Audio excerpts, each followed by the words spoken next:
to my compatriot over in Hall B, Dan Haubrecht. Dan, take it away. Welcome everyone to CitizenCon 2953. Let's give it up! I heard a bunch of people over there. I heard a bunch of people over there. We're back, baby, after 4 long years.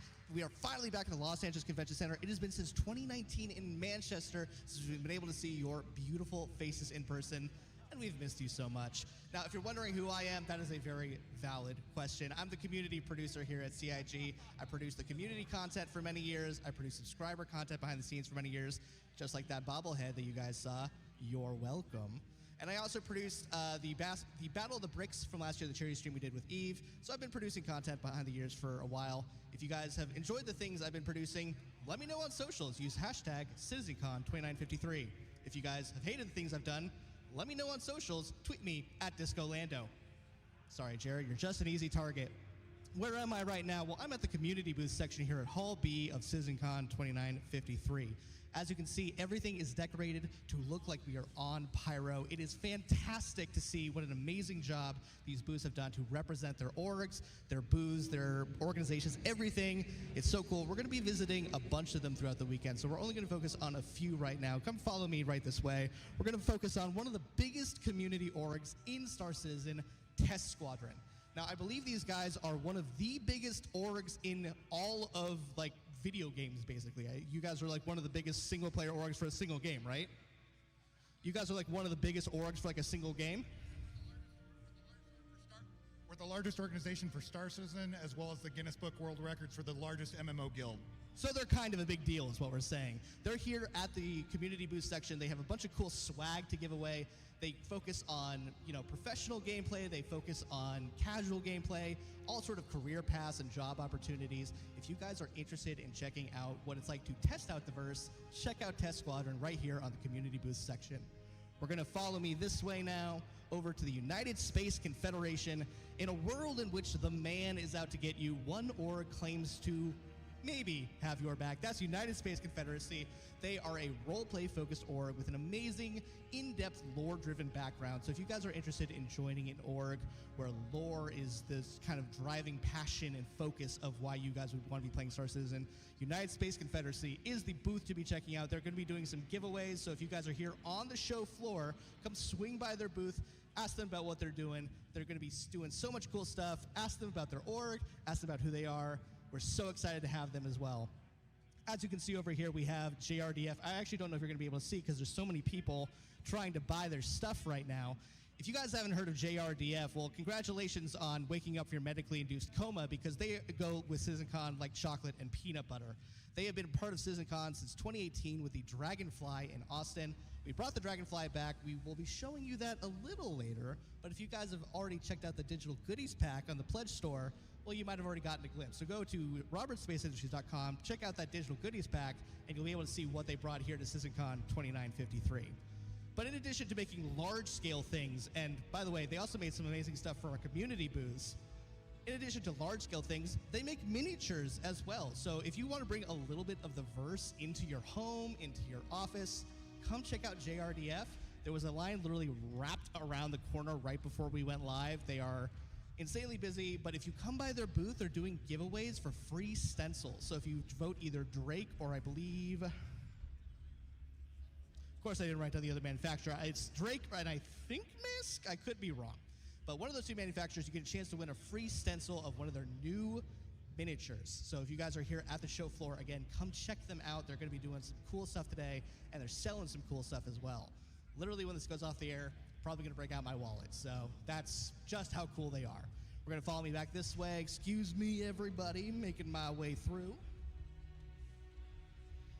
And sort of on the community booth side, we have the CIG section. We have the Interactables team making a live prop here at CitizenCon 2953. Again, if you guys have checked out the digital goodies pack, in that digital goodies pack is a trophy. It's a CitizenCon staple. We always include it in a digital goodies pack. Well, they're making it live here at the floor. Look at how cool that skull is. It's going to be part of the decoration of the trophy. These are members of our Interactables team in Manchester. They're currently making it live. And you can see, if you look over there to the left, they're taking suggestions from members of the community. So if you guys want to make your mark here at CitizenCon 2953, come on over to the Interactables booth. start giving them a little bit more ideas and, maybe make your mark on history. Now, I don't think it can be said enough that we are so excited to have CitizenCon here for the first time in 4 years. I'm an LA native, so to have it here in my own backyard is beyond cool. It's beyond phenomenal. Everyone here who has worked so hard, whether they're at the community booths, whether they're just a regular person showing up, or they're a member of CIG who helped make this possible, we are so grateful that you guys are here. We hope you guys have been enjoying the sort of pyro sneak peek of the community booth so far. Like I said, we're going to be checking those out later this weekend, both later today and tomorrow. We're going to be trying to get all the booths, all the orgs, so you guys can see exactly what kind of passion and versatility and creativity drives the members of the verse. That's you guys. You guys are the reason why things like CitizenCon are possible. So we're going to come back over here. We're going to quickly talk to a couple more members of Test Squadron to get a little more about what they're about. We got Chrome, D-Seth, and D-Lefty. What's up, guys? How's it going? It's been really great. This is my first CitizenCon, and I've been loving it so far. And so this is your first CitizenCon. What were your expectations coming here? Like, did you think that there was going to be like a pyro setting? What was kind of your bucket list, your wish list of what you hoped would be at CitizenCon? I was hoping for pyro, but honestly, the way that everything has been set up is above and beyond my expectation. It's amazing to be here, and it's just, I expected a little bit, but the way that you guys have set everything up is outstanding. Awesome. And do you guys have any advice for people who are trying to break into the verse? It can be overwhelming sometimes for new players trying to figure out what to do in Star Citizen. So do you guys, as part of Test Squadron, have any advice for new players who are trying to make their way into the verse? Honestly, find a friend, find someone to play the system. The guide system that Star Citizen has set up is amazing and really helpful. Or to find an org like Test, you can find us on Discord, and we always have people that are willing to help you, whether that's over voice chat, over text. We will hop in and help you figure out the game, because it can be a little bit overwhelming, especially for new players, and that's what we're really here for, is really to make enjoying. Awesome. Thank you, guys. Well, as I said, they're giving away some cool swag, so if you guys are here at CitizenCon, come check out their booth.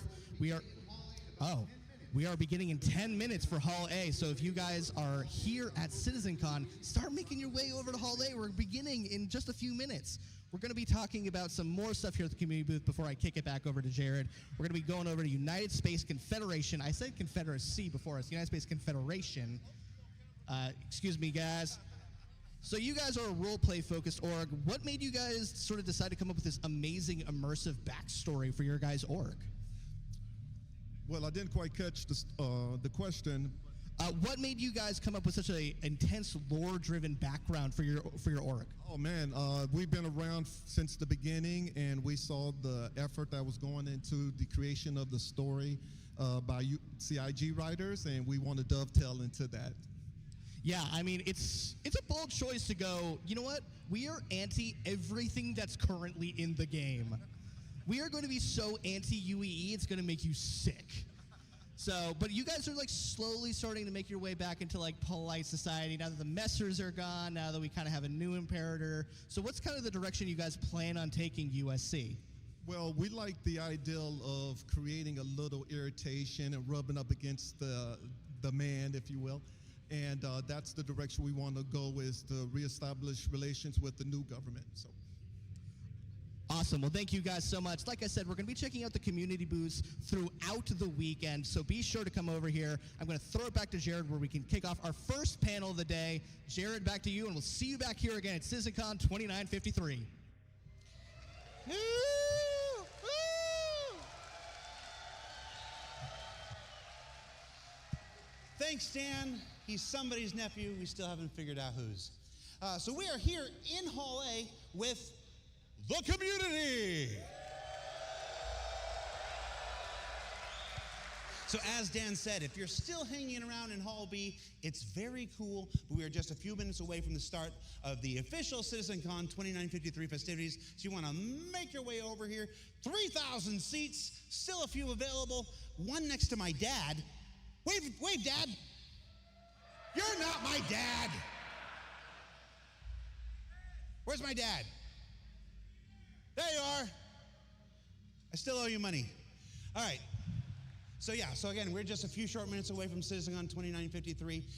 Thank you for enduring our sales pitch during the pre-show. I told you, CitizenCon is entirely by the devs for the community, so we wanted to take a few minutes beforehand and do all our happy marketing stuff for you and everything. But we're just about to start, so with that, I'm going to wrap up. Thank you for tuning in. Thank you for watching. We'll be back later on in the day. Up next is Chris Roberts, then Shaping the Verse, the future of Star Engine. Grab yourself a snack, get a drink. You're not going to want to miss any of this. Stay tuned. We'll see you in a bit, everybody.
Right, stream, we are just going to head out for my niece's event, and we will be back later on. We are not going to be too long, but we will be back later.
Well, hello, CitizenCon 2953.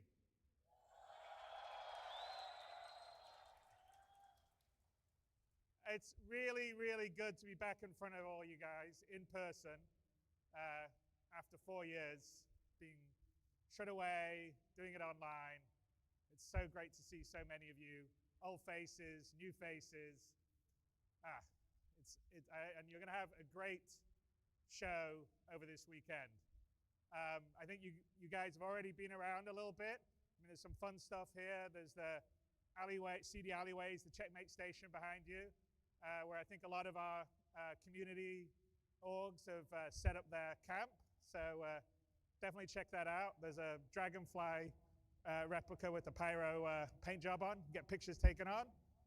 We have the Atmo Esports first in-person flight or fight tournament, which I think will be really cool. And most importantly, we have 150 computers that you guys can get down and sit and start to play and experience the beginnings of Pyro. I'd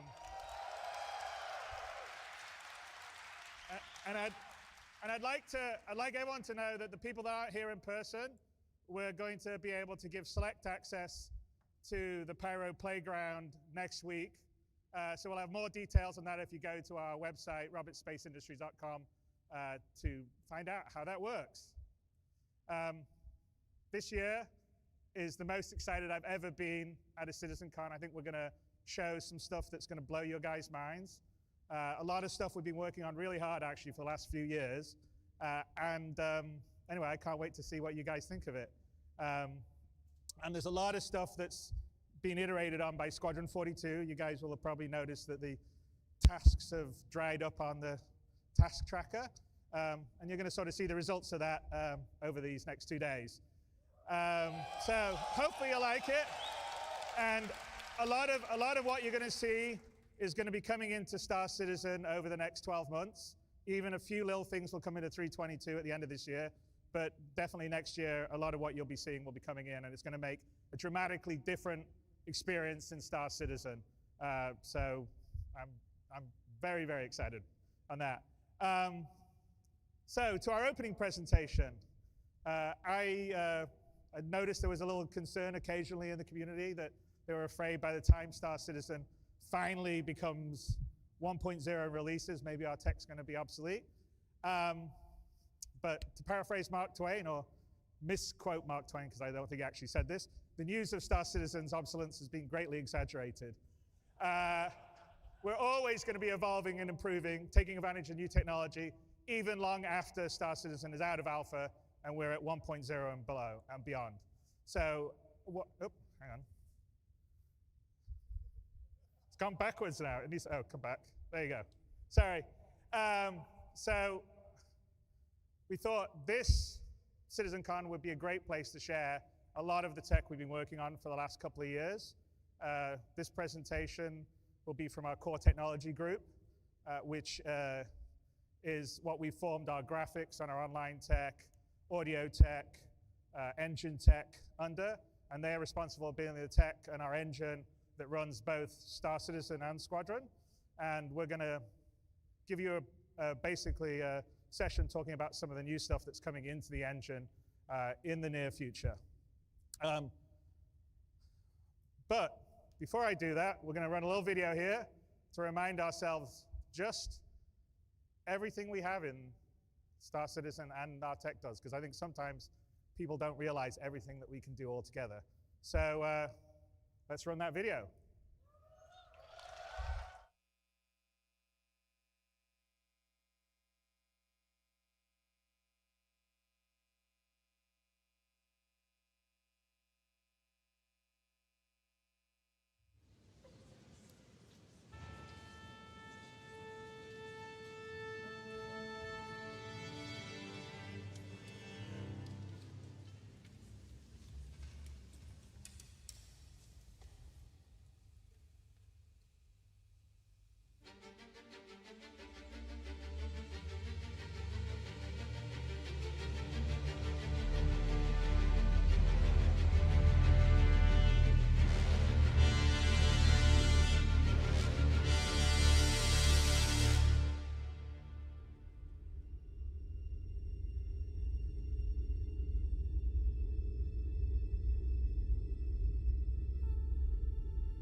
I think that sequence holds the record for the longest spline in the history of computer games. I think we're close to 1 billion kilometers traveled during that whole sequence. So hats off to the engine team and supported by our cinematic artists that put it together. I also need to call out Pedro Camacho's music, which is always beautiful and sets the scene so well. And it's pretty stunning to think that hopefully from this video, and we're going to go into some of the new features later on in more detail, and you'll see actually better representations of some of the simulation that was happening there. But it's pretty amazing to think that all that happens inside the engine seamlessly without switching, loading screens, or anything else. You can go from down up close to a blade of grass all the way out, looking at a whole planet to moving to another star system. And that's actually one of the hardest things to do, especially when you do it at the scale we do online with that level of physical simulation, with hundreds of players, thousands of AI running around. It's hats off to our tech guys who are going to be coming up and talking about what they're doing.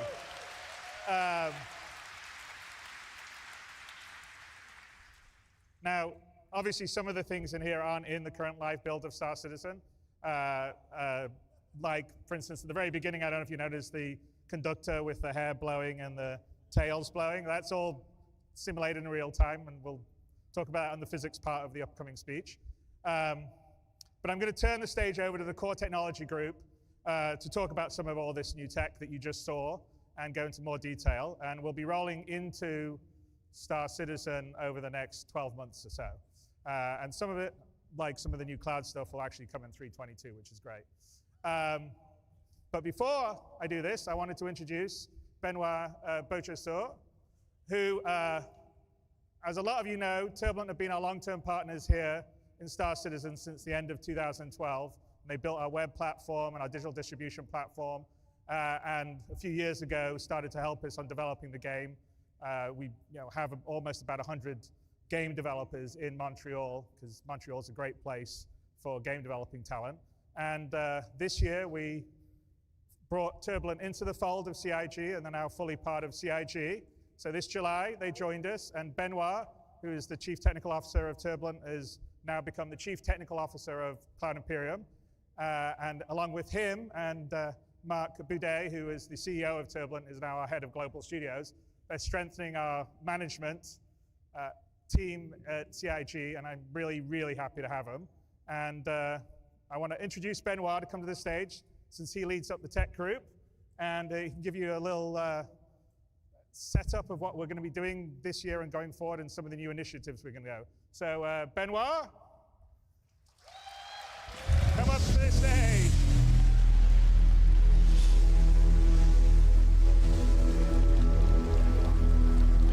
All right, let's do it. Here's the clicker, or did you take your own? Yeah, that's good. Thank you. All right. Bonjour. Bonjour, CitizenCon. We are so happy to be here. It's been so long to see you guys physically, and just being able to interact has been fantastic so far. We're super excited about all this. The video you just watched outlined a lot of features in the Star Engine. It's a reminder of what makes this game so special. It's a focus on fidelity. I said it. It's a focus on immersion. And it's a focus on seamlessness, being able to go everywhere, and you're just there. The accomplishments from the tech teams at CIG have been numerous in building all the technology that allow you to run the game and allow you to experience the same things that we see in our dev setups. And so what we're about to see today is a deep dive into all these features. But first, I wanted to touch really quickly on this last year. We have launched persistence, or added persistence. It's been a rocky road this year, and I want to thank you guys for keeping on playing, giving us a hand, giving us good bug reports. It's been fantastic for us to improve the stability of the game, so thank you so much. You guys deserve a hand of applause. Thank you so much.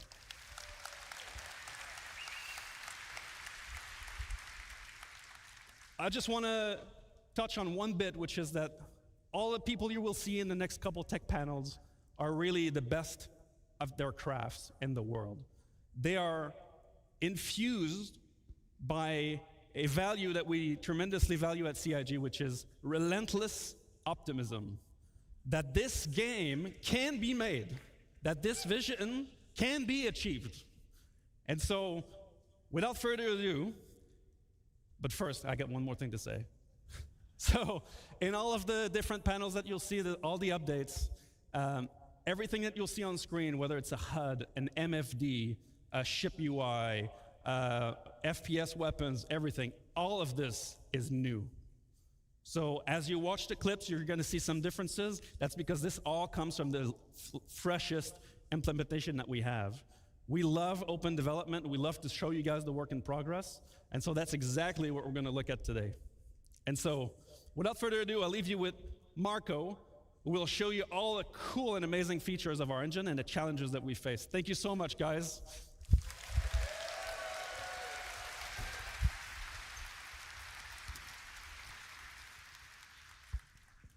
Thanks, Benoit. Hello, I am Marco Corbetta, VP of Technology, and we're going to talk about Star Engine today. We have been developing Star Engine for many years with the goal of creating an online living universe. But creating a universe is not an easy task, and even more difficult to do everything seamless without any loading screens or invisible walls. And massive spaceships flying very fast, close to the terrain and objects, are pushing the limits of procedural generation and streaming. This is not a single-player game, so creating this universe online is making everything more challenging. We stream and generate physics on server on CPU, and we already support more than 100 players on a single server, more with server meshing. To support all this, the engine must do a lot of work every frame. So in a typical Star Engine frame update, we got up to 64 hardware threads, about 200 software ones, over 700,000 streamed in entities and millions of entities overall in the solar system, about 150,000 updates per frame.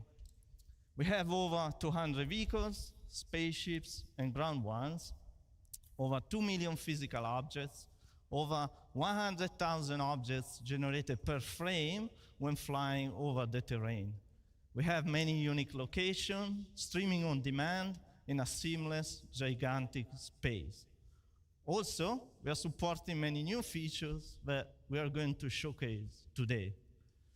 I'm going to start in introducing the new and improved Clouds and Fog, worked on by Custom Venza in the R&D team. The first new feature is the light shafts.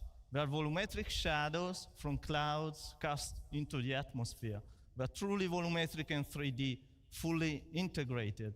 They are not just a post effect, as it is usually done in games. With this, the atmosphere from an overcast sky gets darker, and this is important for planets and locations with bad weather. Another component is the new ground fog.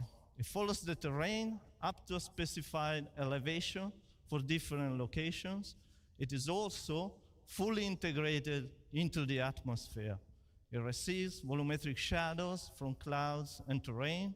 It reduces the light scatter into the view ray. And in this video, we are showing all the features combined together. In addition, we made many improvements to cloud shaping to allow for more variation and details. The shape noise blending, a vertical variation, has been improved a lot.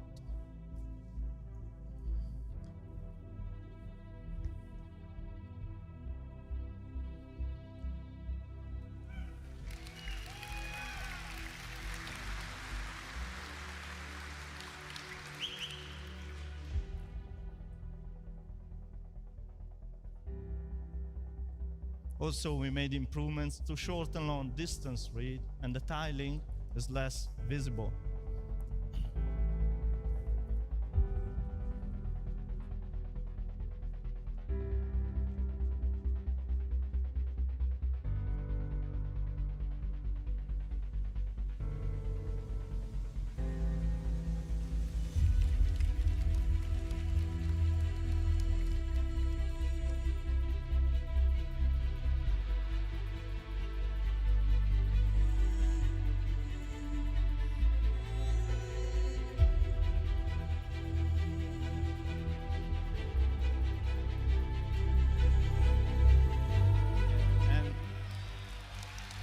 And best of all, we're going to include all these new features and improvements in the next 3.22 release.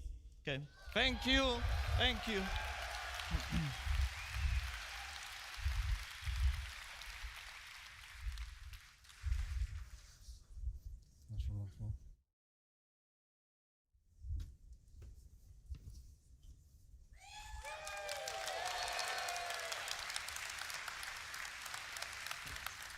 Hi everyone. So I'm Mike Snowden. I'm the Director of Visual Effects. And I'm Ali Brown, the Director of Graphics and Procedural Tech.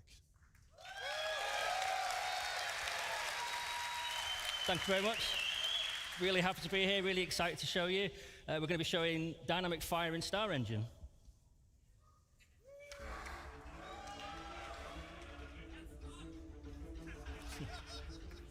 So Dynamic Fire is a driver for gameplay in both FPS and multi-crew experiences. It creates emergent sandbox gameplay, and it can be used by designers to craft very dangerous scenarios for players. And as you can see from the video, it gets very intense.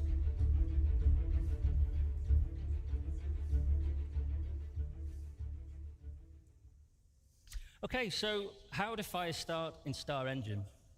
Well, there needs to be a source of ignition, and there are multiple ways in which it can occur. For example, weapon impacts or misfires, explosions or damaged items, and the player needs to be alert to their surroundings with fire an ever-present threat. If a fire does break out, you're going to see it dynamically propagate through the area, causing damage to environment and player. And at this point, the player needs to limit the damage, of course, by extinguishing the fire in any way that they can. So when doing so, they're going to need to wear protective clothing to protect them from extreme heat. They're going to need to wear a closed helmet to protect them from smoke inhalation, poor oxygen levels. And there's actually multiple ways the fire can be extinguished, including the removal of heat, for example, using the fire extinguisher, which is my personal favorite. It's a lot of fun doing that. The removal of oxygen, for example, locking off the area, venting the oxygen, creating a vacuum. Or simply, the fire's burned so fiercely that it's done everything it needed to do. There's nothing left for it to destroy. And if you let it get this bad, it's probably time to consider repairing your ship. Okay, so how do we achieve this from the technical perspective? Well, first thing the artists and designers do is they mark up their scene to tell us what physical properties that each surface is made from, whether it's wood or metal. But not only on the surface, we have to describe what is behind the surface. You might see a metal panel on your spaceship, but has it got cladding or wiring behind it? It's important we know all this so we know how flammable it is. Then after this, we have to define all the physical properties that go with these surfaces. So, for example, what the mass is, the energy density, combustion temperature, fuel ratio. And we use all these physical properties and we sum them up in each voxel, which is a 1 by 1 meter cube. And then once we have these voxels, this forms the basis of our simulation. So then first thing we do is we look for sources of ignition and then we're off. So here's our debug mode that shows us what's going on in the simulation, is what we use to track it. And you can see these squares enlarging to show us where the fire is spreading. For each of these voxels, we're tracking the fire, the temperature, fuel remaining, the amount of smoke. And the fire is propagating via convection and radiation, which are both accurately simulated. And it's consuming the gases and producing the knock-on products as well as it goes. And because we're using a proper simulation, like Mike mentioned, when you vent a room, not only are you removing the oxygen and putting the fire out, but if the temperature remains the same, if oxygen is reintroduced, the fire will reignite and it will continue burning, just like it would in real life.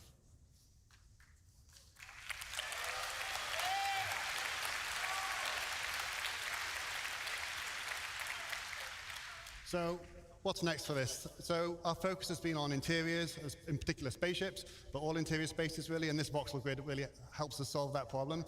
Our next focus is going to be on planets. Obviously they represent a slightly different challenge, the vastness of them. We have to transfer this over the network and simulate it slightly differently, and we also have to render it at scale. But the way we've done it, the core tech we've used, we should be able to scale this up quite easily. So that's going to be our next focus. Okay, so how do we create realistic dynamic fire visuals in Star Engine? Well, we start with the simulation, as just described by Ali, and this gives us the data we need to drive the visuals.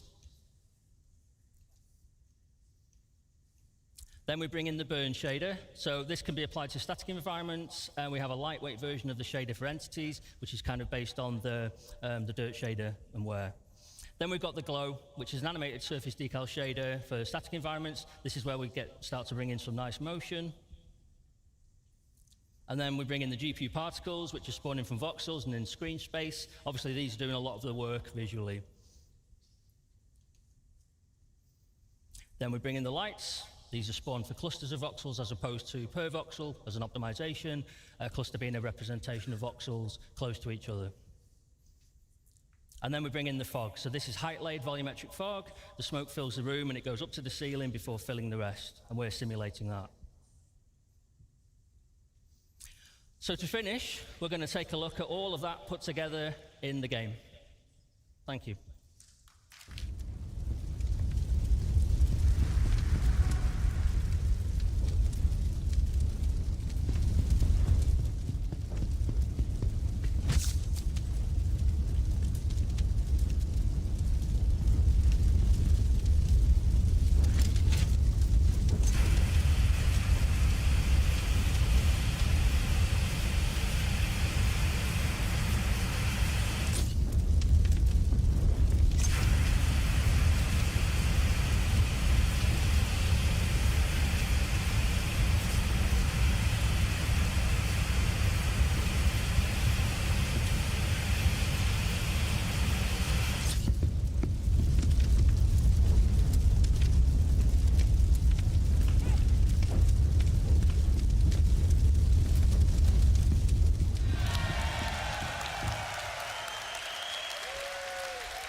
Thanks very much, everyone. Thank you. Thanks a lot.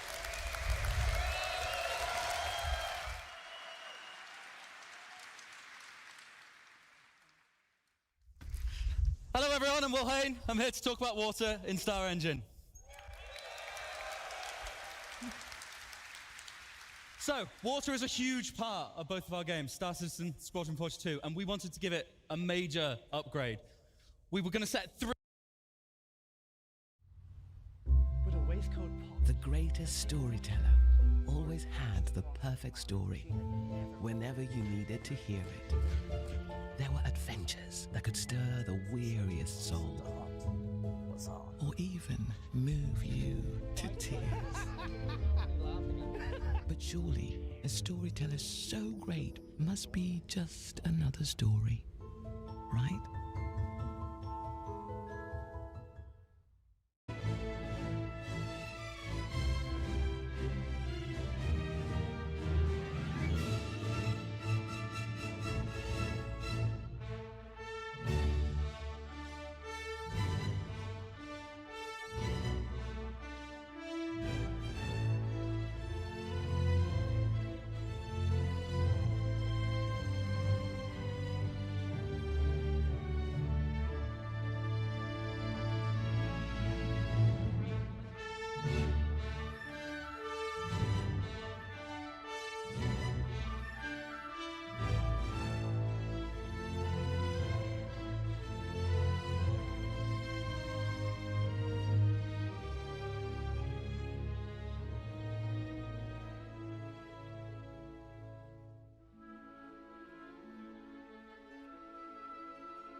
Hello, everybody. This is an audio test. This is the sound of my voice. Do you hear the sound of my voice? If you hear the sound of my voice, in Twitch chat, please type, "Happy birthday, Jake."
Hi, everybody.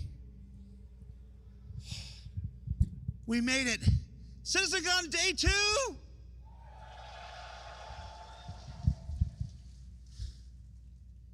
How's my mic? Is this where you want it, Anthony? Is this good? We were given notes after yesterday. I apparently had the mic too far from my mouth, and Dan was like, so they said split the difference. So we're gonna see what we can improve today. Hi everybody, I'm Jared. I'm the creative content lead for Cloud Imperium Games and Robert Space Industries. And as I said, welcome to CitizenCon Day 2. As one astute user on social media put it, yesterday we laughed, we cried, we doubled our dogs. On Day 2, we're bringing a whole new slew of presentations for you to enjoy. But before we get to the programming of today, it's been 4 years since we've done a CitizenCon, a live event like this, and it may have gone under the radar with the pandemic and missing a year. This is actually the 10th anniversary of CitizenCon and the 10th CitizenCon we've done. So I wanted to take some time.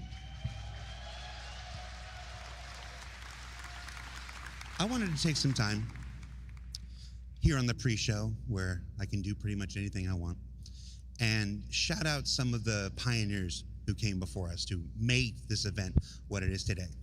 So CitizenCon actually started, the very first one was back in 2013, back in the Alamo Roadhouse in Austin, and it was the brainchild of Sandy Gardner, Ben Lesnick, and Pete Mackey. Now, it was in a little theater. Down in downtown Austin, and it was, for some, it was an excuse to watch the Wing Commander movie in front of a crowd and in a big theater. But for others, it was the birth of our annual convention and the introduction of Aaron Roberts and the Foundry 42 team at that time to the CIG family. It started out small, had some humble beginnings, but over the years, it's evolved into this massive undertaking that we have this year. In 2014 and 2016, CitizenCon was here in Los Angeles at the Avalon Theater, just in downtown. At 2014, we introduced the vision for the persistent universe, which was not yet playable. Arena Commander had only come just earlier that year. And in 2016, we followed up on those procedural planets with a visit down to the planets and the introduction of the Sandworm. And Sean Tracy, if you're watching, when my Sandworm, man? Can we hear it? When my Sandworm, man? He goes on stage in the first presentation. He's probably not happy right now. Between those 2 years in LA, we took our first trip to Manchester and the, what was it called? The Runway Visitor Park, which was presented underneath a glorious Concorde, fantastic aviation craft that our chat users at the time really thought we had built a giant spaceship for this stage. I can remember sitting in the chat and like, no, that's not a spaceship. That's the Concorde. Get a calendar from 1988. It was like January. 2017 was where things started changing. 2017 was where we started to adopt the format that you see here today. It was our first trip to Frankfurt in the Avalon Theater, where we started breaking apart multiple presentations, multiple teams. We started really diving into the depths of Star Citizen's development. After the first several years of building up, having to build 4 studios around the world and lay the groundwork, CitizenCon had evolved to becoming the true showcase that it is today and showing you as many different aspects of our development as possible. But it reached its final form in 2018. Going back to Austin at the Long Convention Center, Long Center in Austin, that's where CitizenCon exploded. 2 tracks, 2 competing theaters of presentations, the mocap stage. We introduced the Xi'an language, which changed Chris Harrow's life forever. Shout out to Chris Harrow if you're watching. And then in 2019, the biggest CitizenCon we had at the time back in Manchester, which parallels what we're doing today. Huge screens, huge exhibitions, huge panels, huge discussions, huge reveals. I'm sure we all remember that Carrick trailer. Yeah, that was a pretty big one. Also, it was a Carrick ice sculpture that didn't melt all day. I lost $50 on that. I got 5 minutes? Oh, cool. Sorry, the person in my ear. Guys, I've never done a day 2 before. I'm running on fumes. How are you guys feeling?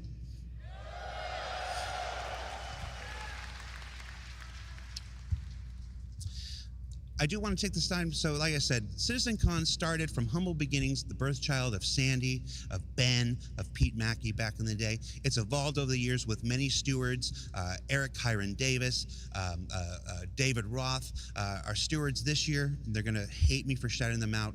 Leah and Tyler, please give them a huge round of applause for Leah and Tyler, who have driven this year's event and made it everything that you guys hear live and in the theater have seen. Hall B, geez, I hope you've seen Hall B during the interstitials between the panels if you're watching from home. Leah and Tyler have kicked the ball out of the park. I mixed my metaphors there. I wonder what I'm going to be like at the end of the day. Let's go into the day's programming, shall we? So in just a few minutes, at the top of the hour, we've got Ian Leyland, Sean Tracy, Forrest Steffen, and Sean Tracy again for character advancement. They're going to show you some of the latest advancements in our character tech. You saw, and Andre, don't want to forget Andre. You're going to love Andre. Sorry, Andre. You saw a little bit of it in the Star Engine presentation yesterday. It's gonna explode, and they're gonna show you the full potential of that work for the star hair and the star cloth and the facial stuff and the clothes stuff. You're not gonna want to miss that. Life in the first person is a look at the first-person existence in our Star Citizen's first-person universe. It's not just FPS combat, it's how you interact with the universe around you, and a lot of improvements I think many of you are going to appreciate.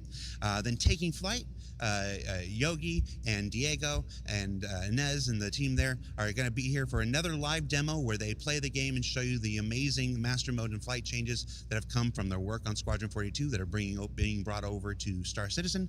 We're going to break for lunch again, 2 o'clock. Get your lunch. It's a long day. Then finally, two-part environment and gameplay summit here with Living on the Edge and Destination Adventure, where we're going to go through a bunch of the new locations that are coming to both Stanton and the Pyro system. You're going to want to check those out. And for those who are here, be in your seats. If you have a chance to be anywhere, be in your seats as those presentations progress. I can't tell you why, but you'll thank me later. And then, of course, at around 5 o'clock thereof, timings, Chris Roberts will return to the stage for his closing remarks, his closing ceremonies, and you're not going to want to miss that. So that's our day's festivities. With that, I'm going to throw it over to Dan. He's back in Hall B. Dan, I hope you have more energy than me. Take it away, buddy. Thanks, Jared. It's good to see you guys back at CitizenCon Day 2, CitizenCon 2953 at the Los Angeles Convention Center. So many awesome things yesterday. We saw the server meshing panel. We saw people experience Pyro for the first time. We saw the community booths behind me, which we'll get to in a second. So many awesome things yesterday. I remember it like it was yesterday. What's that? We don't have the graphics budget for the extended flashback sequence. We have to move on. Okay, we're moving on. Well, welcome again. My name is Dan Halbrick. I'm the community producer here at CIG. Welcome you all to the show floor here at Hall B of the Los Angeles Convention Center. We have so many awesome things to show you guys today, whether they be community booths, we'll be talking to content creators, we'll be talking about JRDF stuff, or, things will go long and maybe we'll talk about some of it. Who was that strange leprechaun of a man? So many colorful characters here at CIG. Sometimes I regret being his producer, but there's no job security otherwise, so I guess here's where I am. At least he makes it easy for me. So here we have the community booth. Here we have the community booths. We're going to get right into it. Follow me this way. We're going to go right into the corporation. We have some people here now talking to the corporation. Excuse me, guys. We're going to have a quick chat with the corporation if you guys don't mind. Welcome, everyone. This is the corporation. Now, these are one of the biggest orcs in the game. They're friendly to newbies. They have this really immersive scavenger hunt. So we're going to get into it. Welcome, guys. So can you tell me, what's the main focus of the corporation? The corporation is a friendly environment for people to have game sessions regularly, to have a good community, to encourage more people to play Star Citizen, and for us to explore all sorts of sessions, that everything from racing to combat to just creating a better environment for Star Citizen players. And we look forward to its release so that we can have a wonderful exploration of the universe. Awesome, that's a great answer. So I hear you guys have a really immersive scavenger hunt you guys are doing for everyone on the show floor. Can you guys tell me a little bit about the scavenger hunt you guys are doing here at CitizenCon? So this scavenger hunt is right here.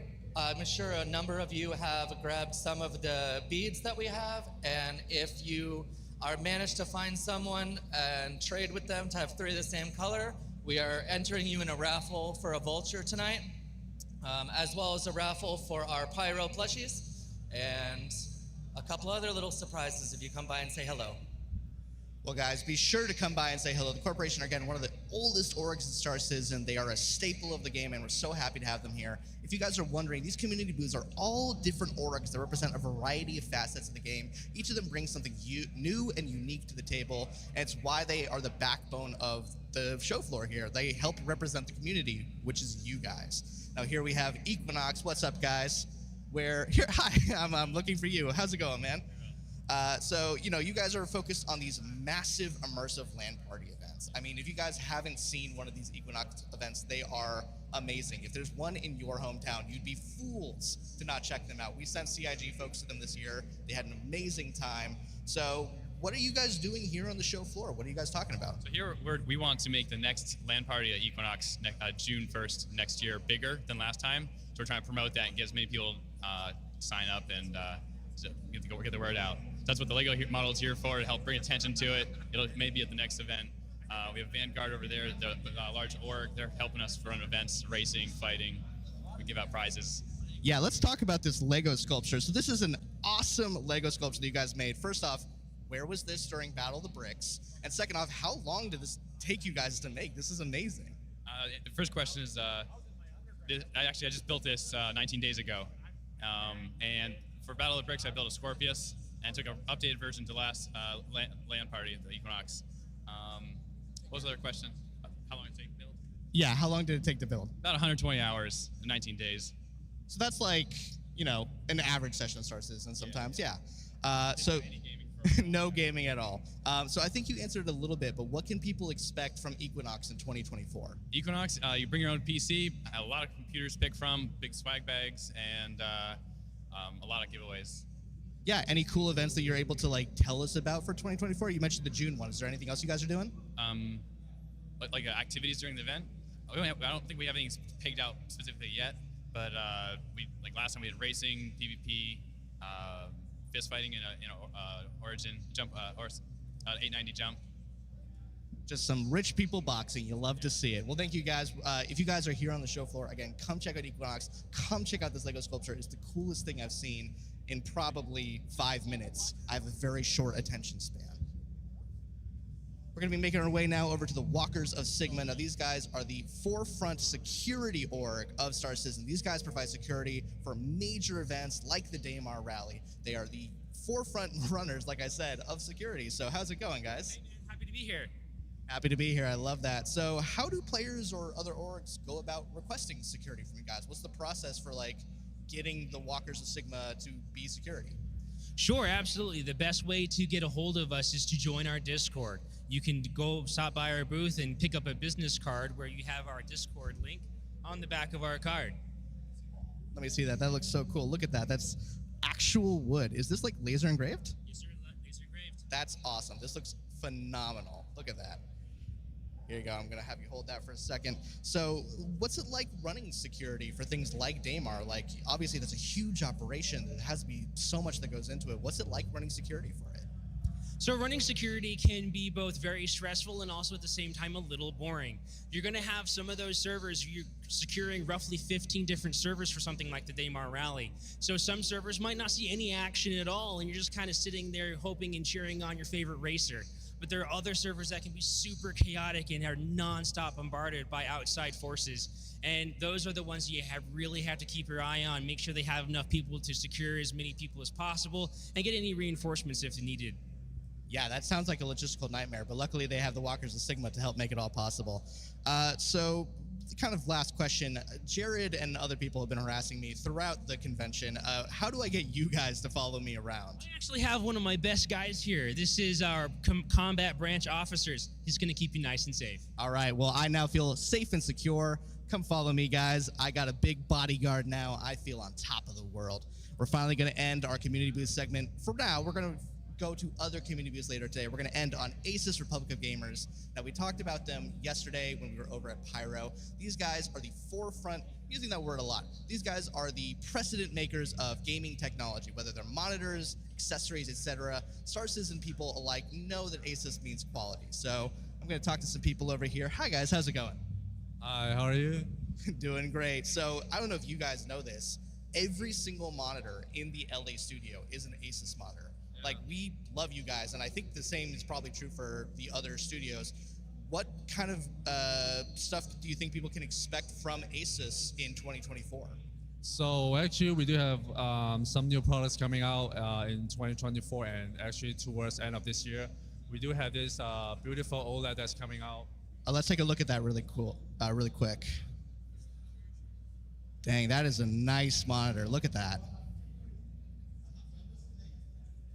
Yeah, that's going to be some quality. So you guys have that coming out in 2024. Anything else players can expect? So we actually launched our C790 refresh motherboard as well. That's compatible with the 14th gen recently. Yeah, that's pretty much it we have this year. I mean, that's going to be amazing. And my final question, what was it like to bring Pyro to people for the first time? I think it's great. I actually hope everyone enjoyed the peripheral and the monitors that we provide to you guys. So yeah, it's a great experience working with you guys too. Yeah, everyone I talked to had a great time. Well, I think that's all the time we have. I'm going to cut it back to Jared. You guys are going to see some awesome presentations today. We'll see you back here on the show floor later. Until then, stay safe and see you in the verse. Thanks, Dan. I'm here in the hallway audience. How you doing, everybody?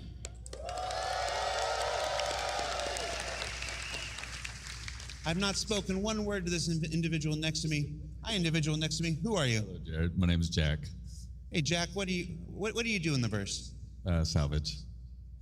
Do you like it? I love it. Are you good at it? I'm good at it.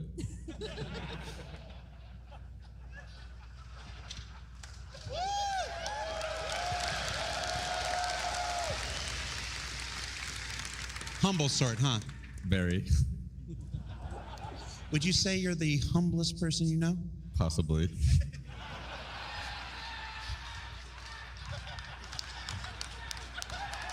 Could there be someone more humble than you? Probably. Never mind. All right. So a couple more housekeeping things. As Dan said, Asus is one of our amazing partners here to make this event possible. We also want to shout out our teams at IX Systems. They helped build the amazing server technology that we're using in the Pyro Playground. We are not connected to the internet. We have our entire environment replicated here. It's back there. You should go check it out. Talk to those guys there. What Ahmed and that team at IX has done is fantastic, and they've allowed us to run the Pyro Playground at 60 frames a second with the best server stuff possible. It's like we're all like, oh, this is what's possible with this game. It's really exciting. I also want to shout out VKB, who have been amazing at helping us with the control surfaces for the Fight or Flight exhibition going on at the Atmo booth. Be sure you go by there and check that out. And then, of course, CLX. The custom computer maker who made all 150 computers for the Pyro Playground, the 2 computers that are operating on stage, the box that's running this live stream right now. I can be out here, it's there, I don't have to worry about it. So thank you to all of our partners, and I feel like I'm missing one, and I expect to hear about it from Tyler later on. I didn't bring my cards. So, yeah. You know, when do we start? We start at 11? We got 5 minutes. How should we fill the time?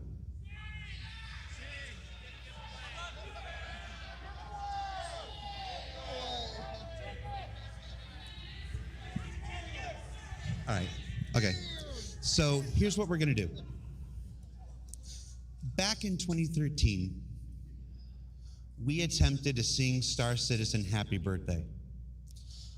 And at that time, there was a weird legal kerfluffle. It was believed that the stream got muted because we sang Happy Birthday on stage, and Twitch automated content said, no, don't.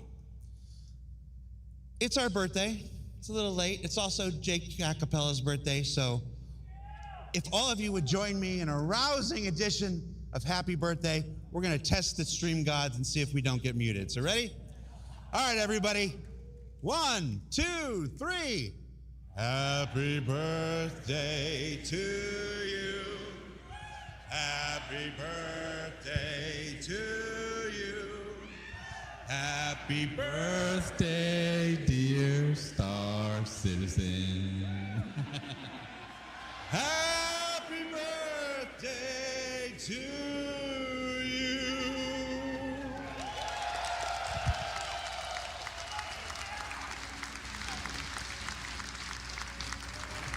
All right, with that, we're going to take a break. Hang out, get your last drinks, get your last snacks, everybody. The show's starting in about 10 minutes with our character advancement panel right there on stage. So stay tuned. If you like day one, we've got more to come, everybody. Take care. We'll see you in a bit.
Ladies and gentlemen, please welcome to the stage the person who forgot to create himself an intro, Disco Lando! Woo-hoo! He also had caffeine in the last 10 minutes. Welcome to CitizenCon Day 2, everybody! Are you pumped? Are you psyched? Have you eaten 2 dogs? Get in your seats. It's about to start, ladies and gentlemen. Welcome to Day 2. I'm not going to take up any more of your time. Up first, character advancement with Ian, Sean, Forrest, Andre. Give it up. Bone, start the show.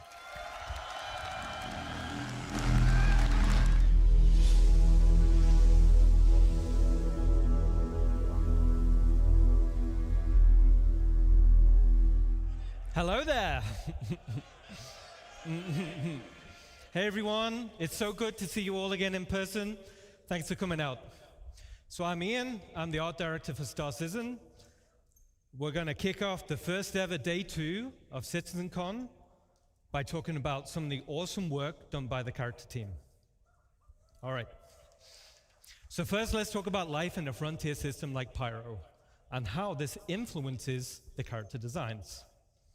So we wanted to create something unique compared to what we've seen in Stanton already. We wanted to give a wider visual palette and a feeling of historical age between the different solar systems. So this chart describes the fashion pillars for humanity. We can see where all suits, armors, and fashion items should belong. In terms of material use, manufacturing technology, and novelty. So you can see Earth fashion on the left, Terra fashion on the right, and frontier fashion right in the middle with a little bit of overlap of Earth. So essentially, frontier fashion is function over form. They are repurposed and repaired, and generally are misfits rather than sets. Outfits are purposeful by having storage solutions. This implies survivability along the frontier. Okay, let's take a look at some of these assets in the game.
Okay, awesome. So hopefully you guys that played Pirate Playground, you will have seen a few of those assets being showcased.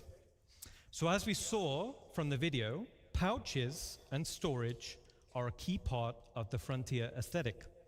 This drives the feeling of survivability. But from here, we thought it'd be really cool to give the functionality, but also some customization options. So let's take a look at a video we just developed internally, and this is for modular storage items on the player.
Pretty cool, right?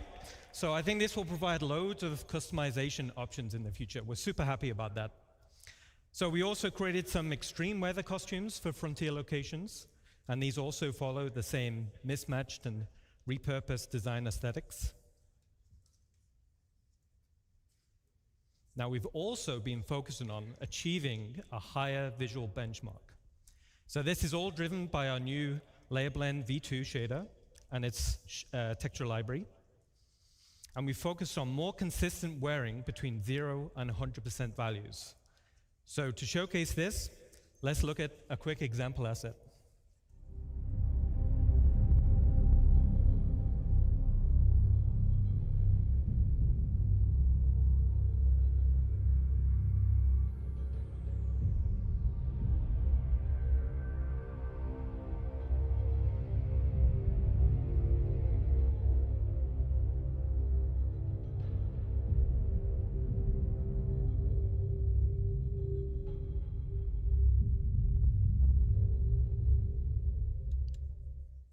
All right. So as we saw in the video, the insides of the helmets are looking fantastic. Now this is us getting them ready to animate with put on and take off.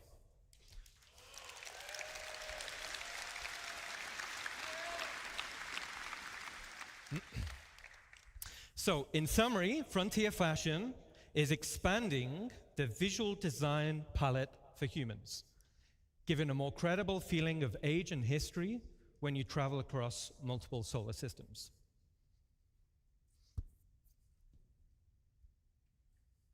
All right, now let's talk about something different. Now we're going to talk about some of the gangs in Star Citizen. So Ninetales have been one of the main gangs in the game. So far, over 105 million have been taken out by you guys.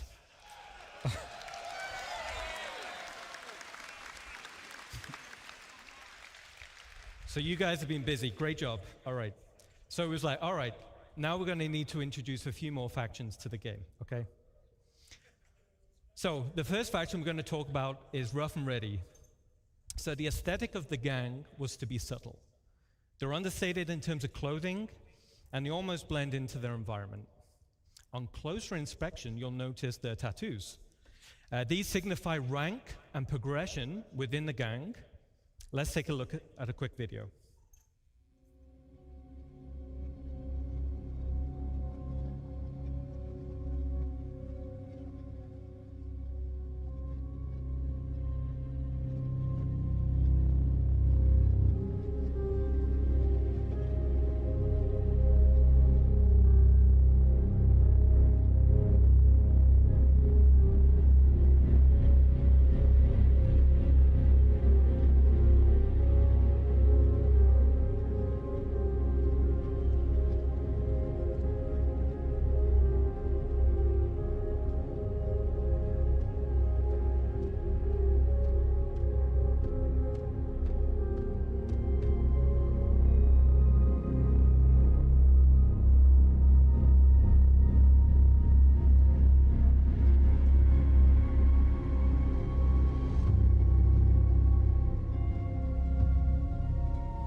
I think they look absolutely fantastic. Okay. So the Rough and Ready can be found in some of the space stations around Pyro.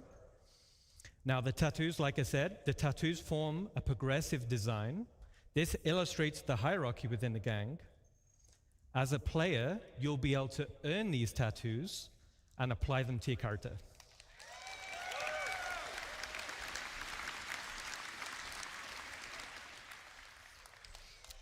Okay, cool. The next gang we're going to talk about is Headhunters.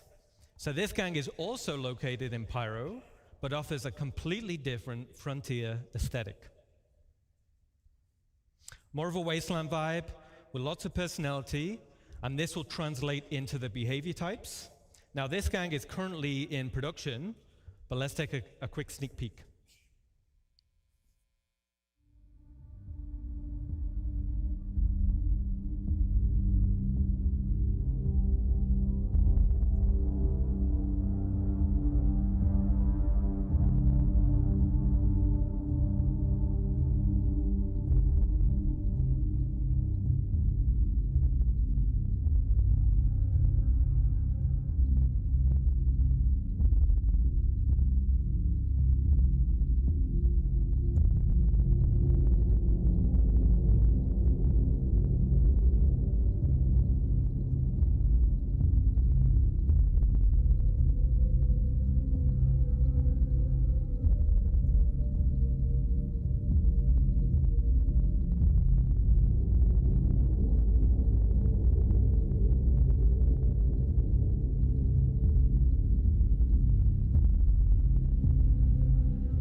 Okay, so cosplay competition next year. I can't wait to see what you guys come up with. All right. All right, so they're looking awesome. Now the last gang we want to talk about is Dusters. So Dusters are a criminal gang specializing in mining-related crimes. Now internally, I love the original Desert Nomad armor. You can see him here, right? Now I wanted to use it as a starting point to establish the Dusters design language. So here we can see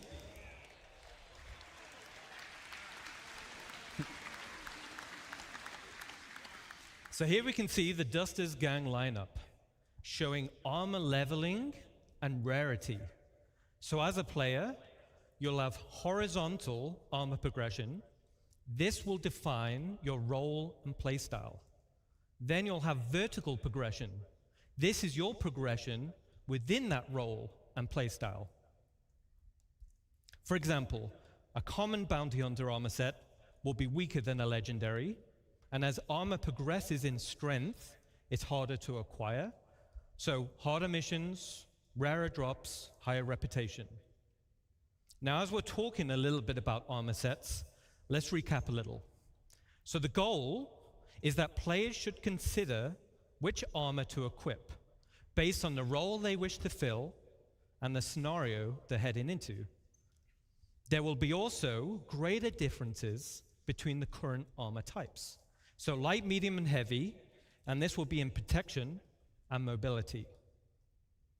New armor categories will be combat, specialist, utility, and support.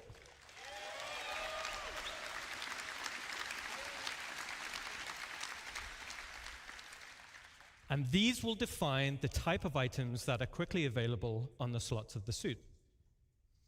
There will also be additional functionality to assist in your chosen role. A matrix of armor type versus category will provide a variety of roles, with each providing best-in-class benefits. There will also be hindrances to out-of-role gameplay. For example, if you're wearing a heavy armor set and you're trying to fly a little snip fighter, you'll have restricted visibility and less vehicle control.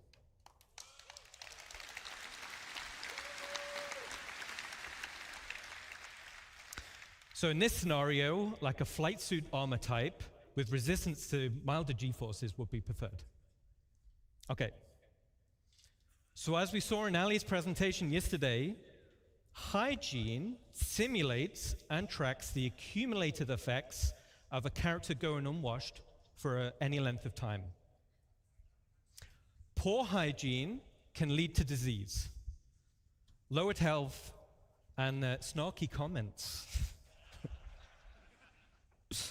Hygiene decays faster if a character becomes dirty or wears dirty clothing or armor, and visual effects are going to be displayed on the character's skin, such as blood, sweat, and dirt. Certain usables, such as a shower, will reset the character's hygiene and clean away all of those dirt effects. So let's keep clean. Yeah.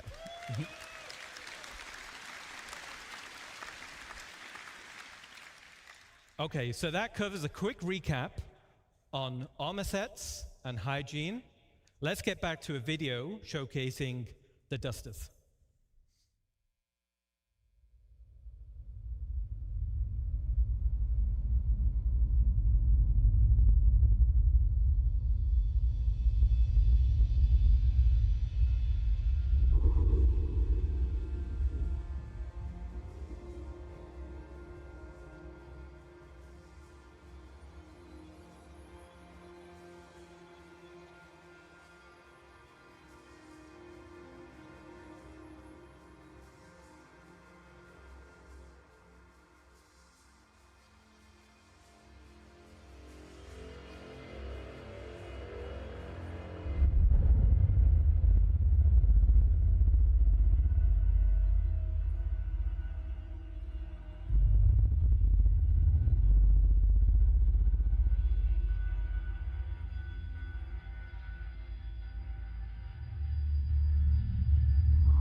Awesome.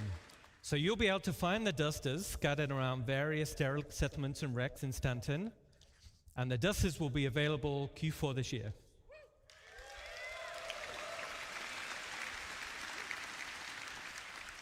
And with that, I'll hand you over to Sean Tracy. You guys have been awesome. Enjoy the rest of your show.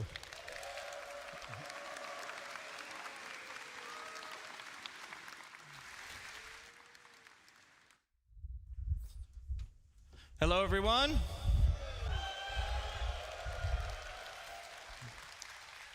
All right, so I'm Sean Tracy. I'm the Senior Director of Tools and Tech Content here at Cloud Imperium Games in Los Angeles. So today I want to talk about Starcloth. And Starcloth was initially unveiled at a previous CitizenCon kind of in an early stage. So it's now rolled into full production, and it's used in both Squadron 42 and Star Citizen. So it's going to be seen on more and more assets, like some of the great art that you just saw. So what's really cool about it is that it's unified with the physical world, whereas before it wasn't unified and was based completely on character movement. Now, it's faster than the previous cloth setups, and in the end, it just looks a whole lot better. So today, I'm going to cover some of the tech, the pipeline, and we'll see some results. So let's get and see it in action.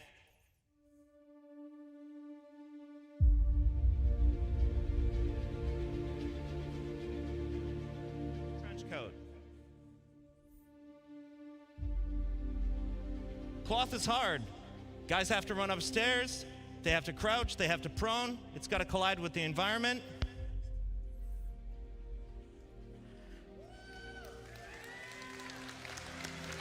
And even more difficult, it needs to hold up in high-end cinematics.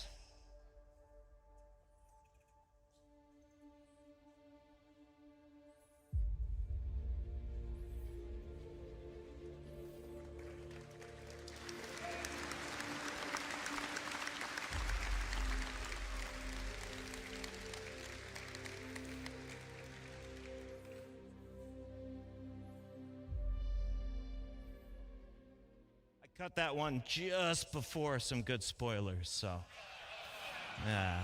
All right, so how's it all work?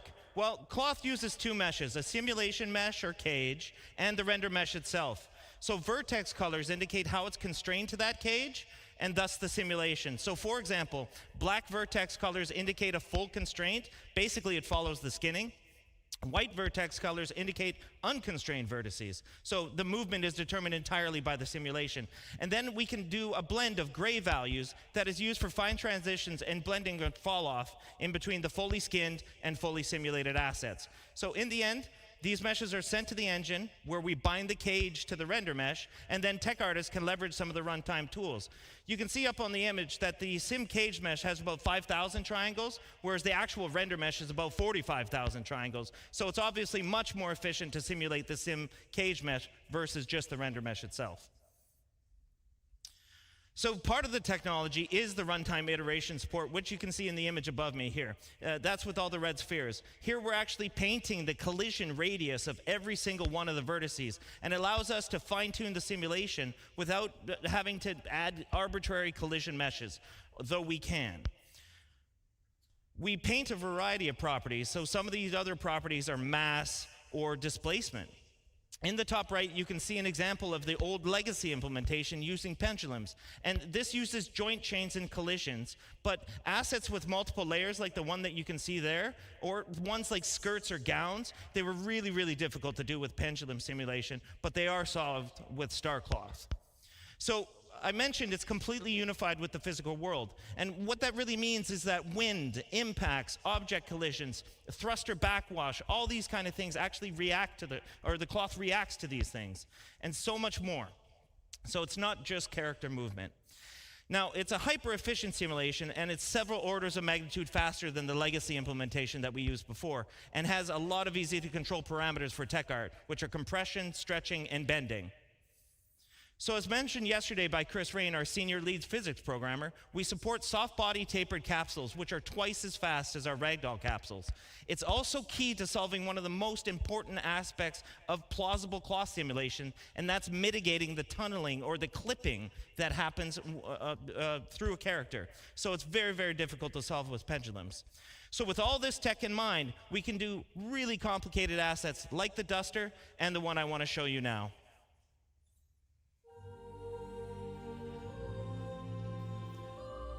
So here you're seeing about 5 different layers of cloth going on and self-colliding between each other.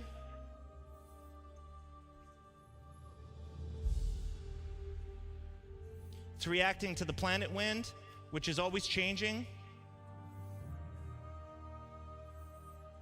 On the front, there's a big leather apron. So this one's actually a lot heavier, and it moves a lot differently than the cloth on the back.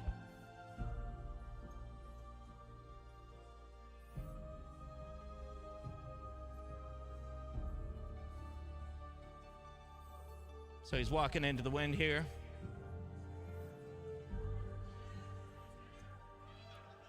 And in the end, as I mentioned, it just looks a whole lot better.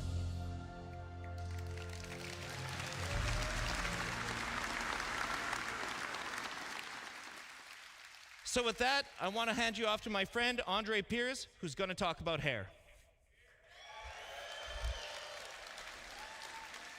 Thank you, man. Hi, everyone. So, nice to be here in LA with all you guys. So, I want to start with a question, okay? How many of you are actually excited that we're getting new hair into the verse?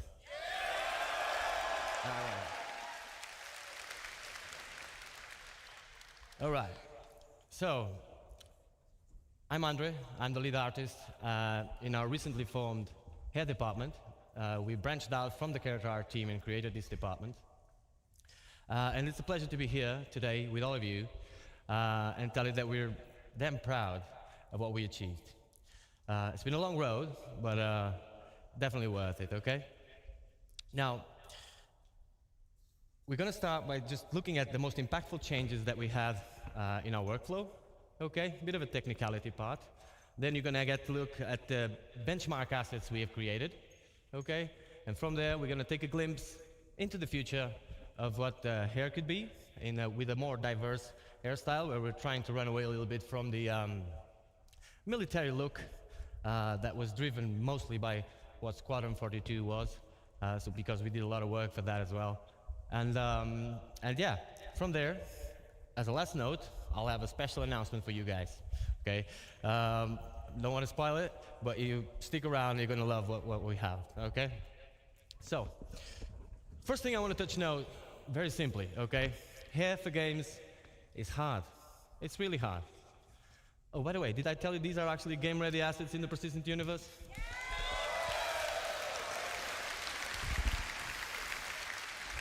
Fully rendered in our engine, okay? Game-ready, performant, ready to be shipped, okay? So, hair is really hard, like I was saying.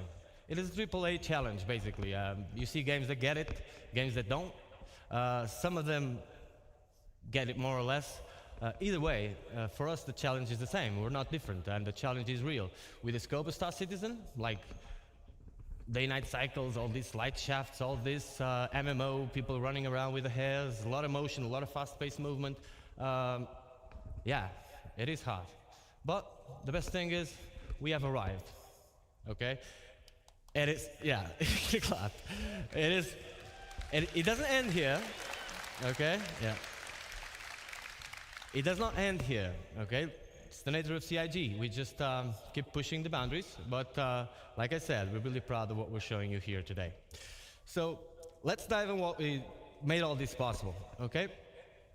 On a high note, on a high level, basically, a successful hair requires 3 fundamental elements, okay? There's the texture, there's the placement, and there's also the shader. If one of these elements fails, all of them do. Okay, so it's basically, you can have a great texture, great placement. If your shader is wrong, no go, really.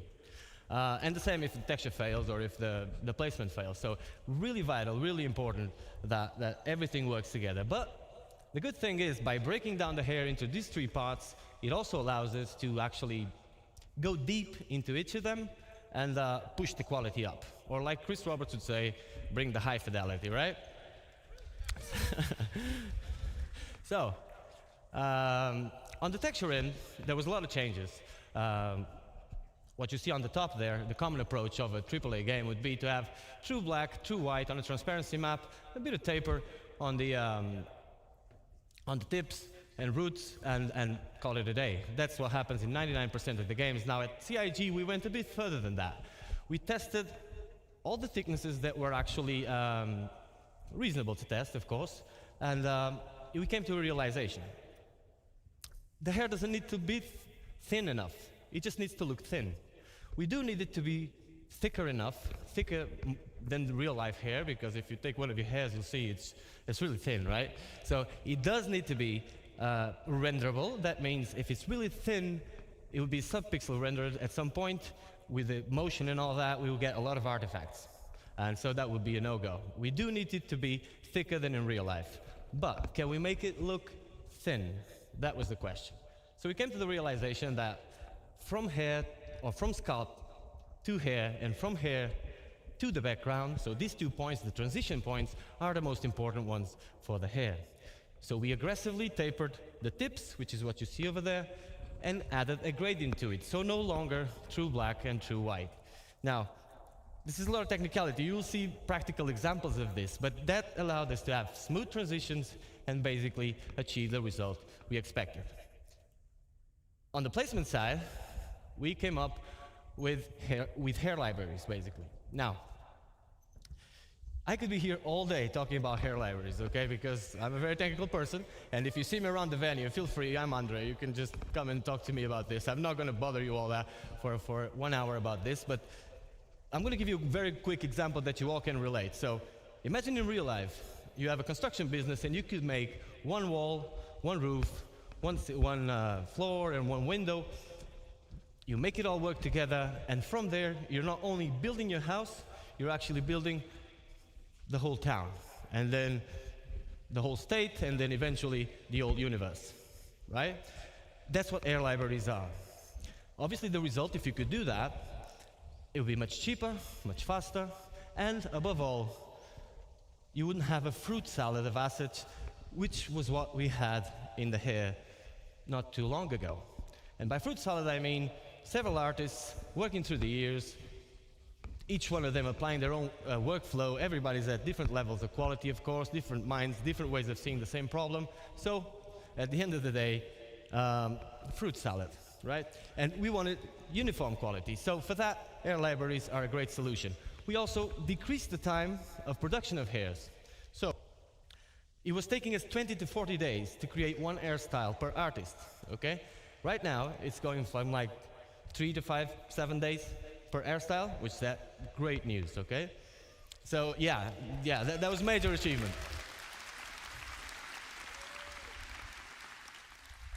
Cool.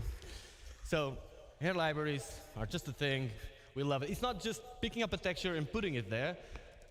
If you do that, like, you need to actually see the scope. Gladly, we have some of the best artists in the world on hair working with us, so we managed to achieve this at the scope that we wanted. Now, on the shader side, there was plenty of changes as well. Some of them are very techy, very, very cool as well. I'm going to run through fast through some of them so you guys can understand the scope of what we're dealing with. But let's just understand, like, at bake time, so bake time is prior to runtime. Runtime is where the game runs. Bake time, we're preparing the asset to actually put it in the engine. At bake time, we calculate the custom normal and we store it per vertex. So each vertex gets a custom normal. That makes, in a practical sense, for those who are not too technical, it basically makes the card, the air card, not look like a card. So the normals help with the way the light reflects. We kind of do more smoke and mirrors on it and make it look not like a card by just baking it that way. Now, on the ambient occlusion, we store two baked ambient occlusions onto the color channels of the vertices as well. Now, each vertex on a mesh in any game has a color to it, okay? You might use it or not. Imagine in a car, you have a trunk. You can use it or not.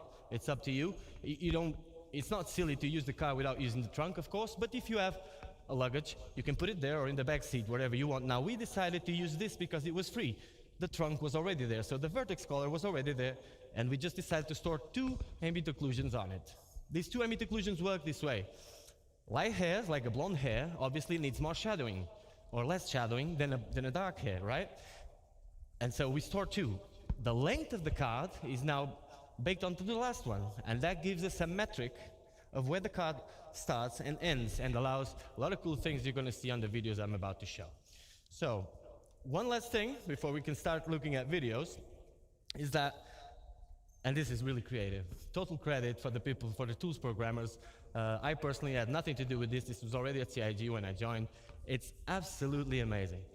So, we have an hairstyle that was ready, that you can see over there. And we have a hair cap. An hair cap is basically a mesh on top of the character's head, which is invisible, transparent. It is just there. Sometimes we use it for shadowing. That thing has an UV. And so we project the hair, or where the hair starts, onto that UV, and gives us that image that you see on the middle, right? And so we now have a 2D space that relates to a 3D location. Meaning that if I want to have hair like mine, which is white on the sides and dark on the top, I could just paint this part and get it white on one side and then dark on the top, which is an insane advancement because cards normally are stacked on top of each other. So when an artist is placing cards, if you paint one card to make it white here, well, it's going to be stacked on top of the other and you're going to get spots all over the place and no control over it. So this allows us to give control. And what you see on the last image is the possible result. For example, now I can paint one side of my 2D representation of my 3D space and get this possible result, which is pretty amazing. So,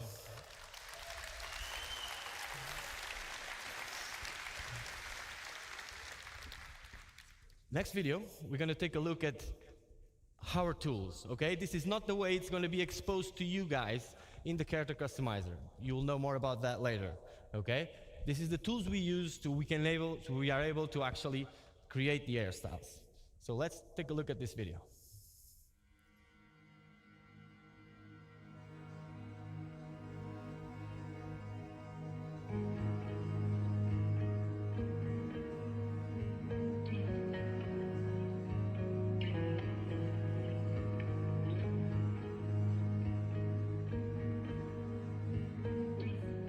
You have the full range, so you can go for full white. These are melanin ranges, so realistic ranges. Fully white up to black.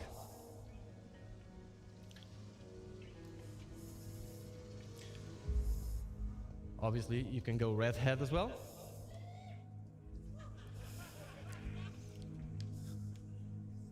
Get out of the way. You also have the dye feature where you can see all the things we talked about implemented. You can go a bit more wild on this.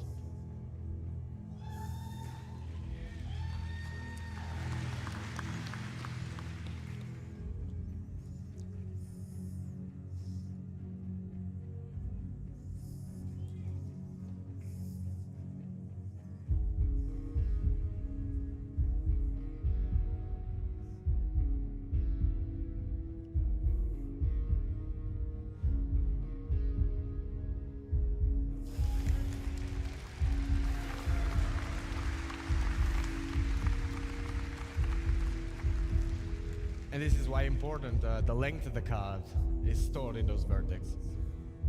And obviously you can fade it as well as much as you do. So all the possible combinations between the realistic melanin ranges and the dye layer, okay? This is how the occlusion is working, so you can see these shadowings, creating more negative spaces, more structure to the hair. And if you look at the temporal line here, you can see how this pixel depth of set helps us with the transitions as well. Cool.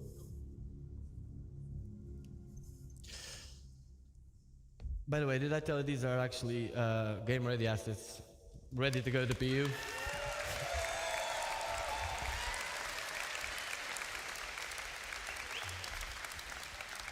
So now that we understand a bit better how the hair is working, that's why the boring part that I told you just before, you can examine these images with a bit more of an informed opinion. That is basically the example. Now, that's all very exciting, but we want to show you hairstyles that are actually in Star Engine and working. So that's the video we're going to take a look next, okay?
Right, guys. So I can see by your feedback that you really enjoyed the die. So I'm going to try and direct things that way next time. Pretty cool. Okay, yeah, these are game-ready assets as well. Now, like I promised you, we're trying to make this diverse and get away a little bit from this type of hairstyles you just see now, which is a bit more military. And for that, we'll have the next video. Now, it's important for you to understand if there's any 3D artists, character artists, air artists out there, you will know. Some of the hairstyles you're going to see next are some of the hardest things you can do in hair for games. In a practical sense, if you can do what is going to be shown next and render it at 60 frames per second on an MMO, you can do pretty much anything, okay? It's our glimpse into the future of what type of diversity we want to achieve. We're not only going for this style, but just showing you that if this style is one of the directions, then the full range will come. I hope you enjoy.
Thank you, guys.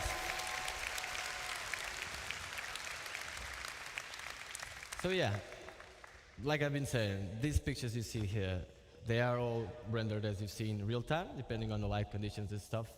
But there is no tricks here. This is actually how it looks.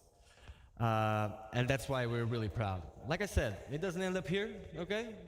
We're pushing this forward. This is just to replace the stuff that was there. I'm pretty sure you guys were tired. Nobody at CIG was happy with what we had.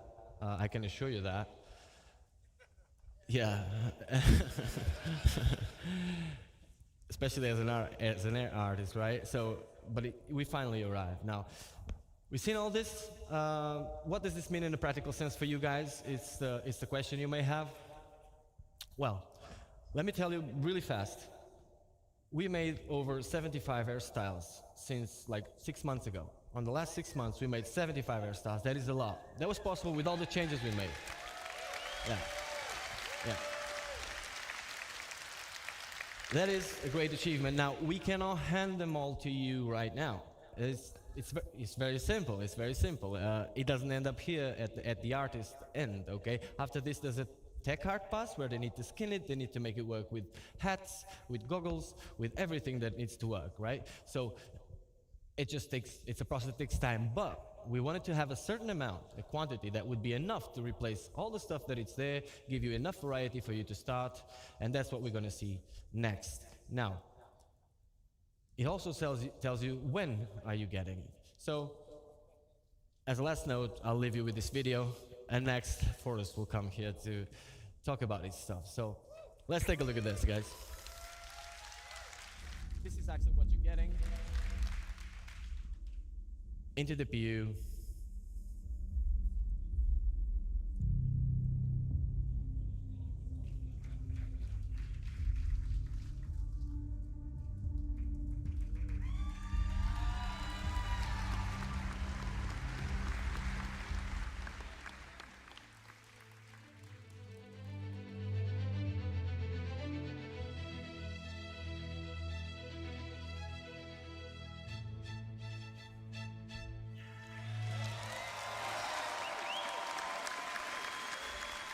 So before the year ends, you're all gonna get to enjoy these hairstyles. It was a pleasure to be here with you today, guys, and see you in the verse.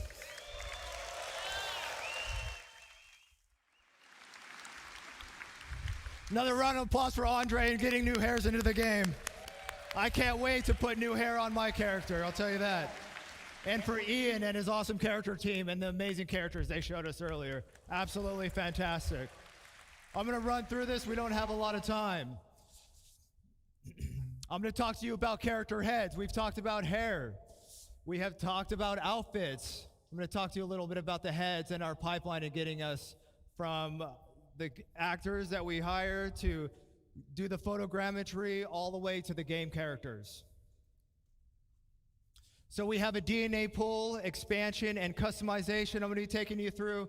We made a data-driven pipeline for adding new heads. So what is a DNA pool? DNA pool is just a bunch of heads that we put into the game. That way you can modify the ears, the nose, the chin, the mouth, and you could interpolate between all the different heads. A DNA pool. We want to expand the pool and allow for more selection and range. So we scanned 60 new heads for our DNA pool, 60 new heads. And we processed them internally. We also added customizable facial features, skin tones, complexion, makeup layer on top, revisited the eyes. These characters look new and they look great.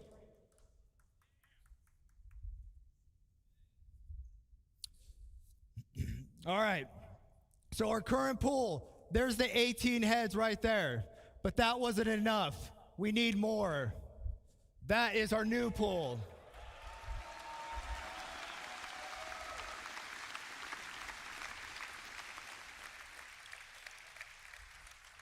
Very exciting. Right now in the PU, when you're playing, see that center row? You get 9 females and 9 males. And now we're going to be getting all these characters. It's for Squadron and the Persistent Universe. How do we do it? Well, we partnered with Clear Angle over in Pinewood, London. And they have this thing called the Clear Angle Dorothy Scanner. The scanner improvements allows us to get shoots done in 4 weeks of sessions. Custom coded flash that just kind of does it automatically, all calibrated. In seconds. To give you an idea, our old process for doing this took hours to calibrate. This thing does it in seconds. Talk about state of the art. Average of 4 scan actors per day now. We used to be doing 1. What this means to you is we can get you characters faster. We can get you new heads faster. Polarized image data resulted in improved spec, blah, blah, blah. Those are awesome texture maps that we could put on the head. That way we could render them, make them look really good. Photogrammetry captured in raw images at 8K texture map resolutions. Hyper accurate scan results. Now, close your eyes if you're a little sensitive to light.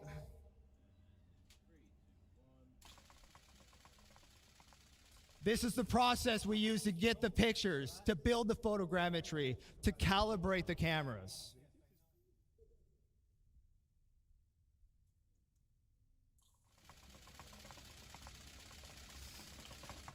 Cool.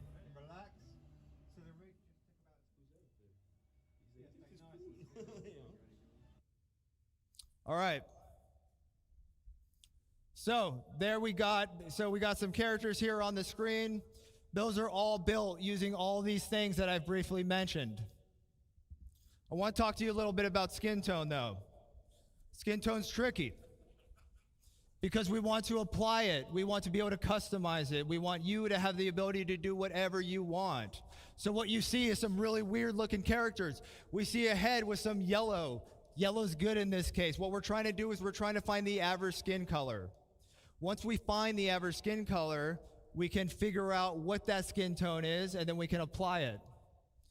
The blue means it's further away from the average skin tone. So when you apply your skin tone, it has less influence, keeping those high details, keeping the color, the blemishes, the imperfections. That middle one, that whitehead, that's where we get once we've extracted the data. it's now ready to apply the skin tone, which you see at the end.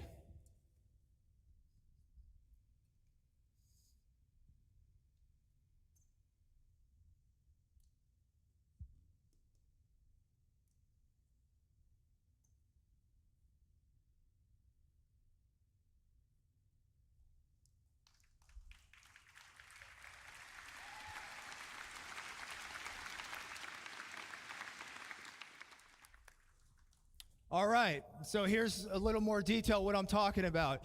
We knew that we were gonna get a pull for these heads, this pool of all these different awesome shapes, noses, ears, lips. But now, with what we're doing currently, you can see that we have calibrated all of our source photos of our actors. And with that, we could figure out exactly what they're supposed to look like. And then once I extract and do the average thing, I'm able to get a value. And that value translates into a skin tone. And that skin tone translates into a chart that you can customize your character with. And what's great about this is as we grow our pool and we get more heads, we get more skin tones. So our skin tones aren't based on, you know, whatever it should be, what should it be, what does it look like? These are real data. These are real data that we get from these incredible clear angle scans and the incredible tech that is written by our staff.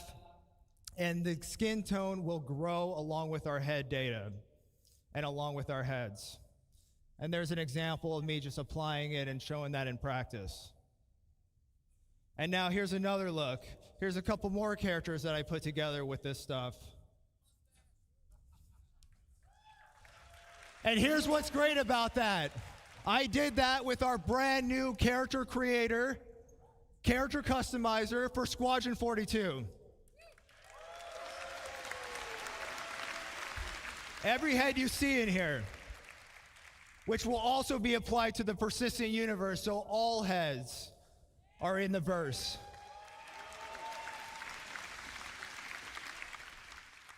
And as you can see right here, here's a little scene I put together using the outfits, using the hair, using the skin, using the heads. And I did that all with the new character creator. And here to show you that, if the live demo of the character creator, I'm gonna bring back my good friend Sean Tracy. Thanks, buddy. Give me. Oh, it's awesome. All right, so what's this all mean to you guys? Let's show ya. Time for live demo. All right, so I want to welcome you to the Biotic Corp Calliope machine.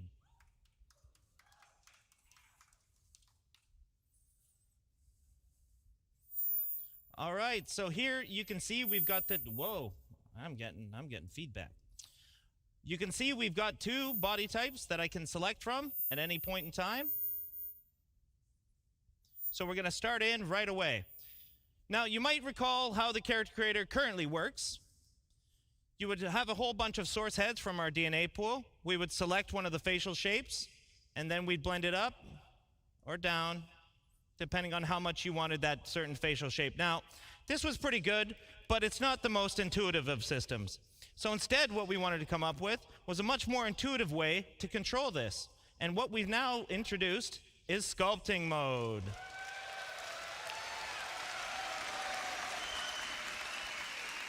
So it's quite interesting to know what's going on behind the scenes, and this wasn't an easy problem to solve, but our animation programmers and tech artists and everybody came together, and they figured out a way to basically make it so that from the DNA pool, we are making a selection based on what you want out of it. So it's going on between all the different options. Now, I'm gonna start making some changes here right away. So I wanna wind up the nose. You can see that it's all very intuitive, it's fast to use. I'm gonna make the lips a little bit bigger here. There we go, something like that. I think that looks pretty good. I'm gonna adjust the brow here, maybe make a little bit of a heavier brow. Now we can adjust the eye shape, we can go more almond eyes, we can go more oval, we can have a heavy lid. You know, I can find a whole bunch of different options within here. So here, we're starting to look pretty good. I want to give him a little bit more of a hero chin. And there we go. I'm liking that. Yes. That's cool. All right. So not to spend too much time on that, I want to show you some of the other features. And speaking of features, we go to our skin tone. So finally, you're not just selecting a preset skin tone. You can move through the whole gamut of the lookup table. And this is melanin and hemoglobin at the same time.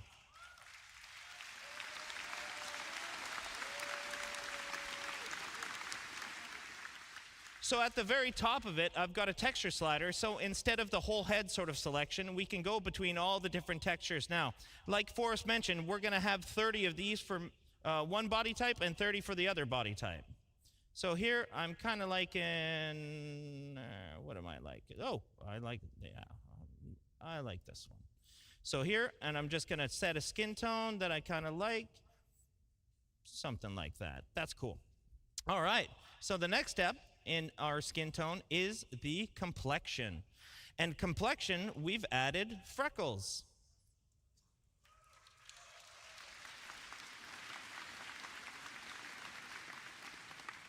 So here I'm just blending in and I'm blending out the amount of freckles. Now I've cranked it all the way to the top just so you guys can see it. But for my character here, I'm going to keep it kind of subtle, like this, but quite a few of them. Something like that. We've also got sunspots. Now this is, a little more weathered skin. We'll give this sort of look. And we've got a whole bunch of different blemish masks planned for you guys. Whether that's sunspots or liver spots or anything to that effect. Now, I'm going to give this guy kind of a weathered look because I think the skin tone looks pretty cool like that. Yeah, I'm digging that. All right, so next up, eyes. So no longer do we have the green and the brown, just the full selection. You've got a full RGB chart of what you want to select. So if you want to have bright green eyes, if you want to have hazel eyes, if you want to have blue eyes, if you want to have any of these eyes, this is all very, very nice. So again, we can go with deep browns. We can go with sort of a steely blue, which I'm kind of digging for this skin tone. I quite like that look. That's cool. Oh, well, we'll get into some funky colors. Don't you worry. All right. So one of the other things we've added, and it was mentioned before, we've added a makeup layer. And with the makeup layer, we're totally inclusive. Any of the body types can have makeup. Now, I don't want to spend too long on it here because we're going to get into it in a couple minutes. But I just want to show you sort of blending that in, blending that out for this particular body type. So next, as Andre talked about, we have all the hairstyles that you could want. So I'm just going to pick a couple different ones. There's a reality for some of us and another reality for another one of us. There it is. That's what I want my reality to be here. Something like this. I'm digging the mohawk, though, for this one. He's got a bit of a Mr. T look to him. I kind of like this. Yeah, I pity the fool. All right.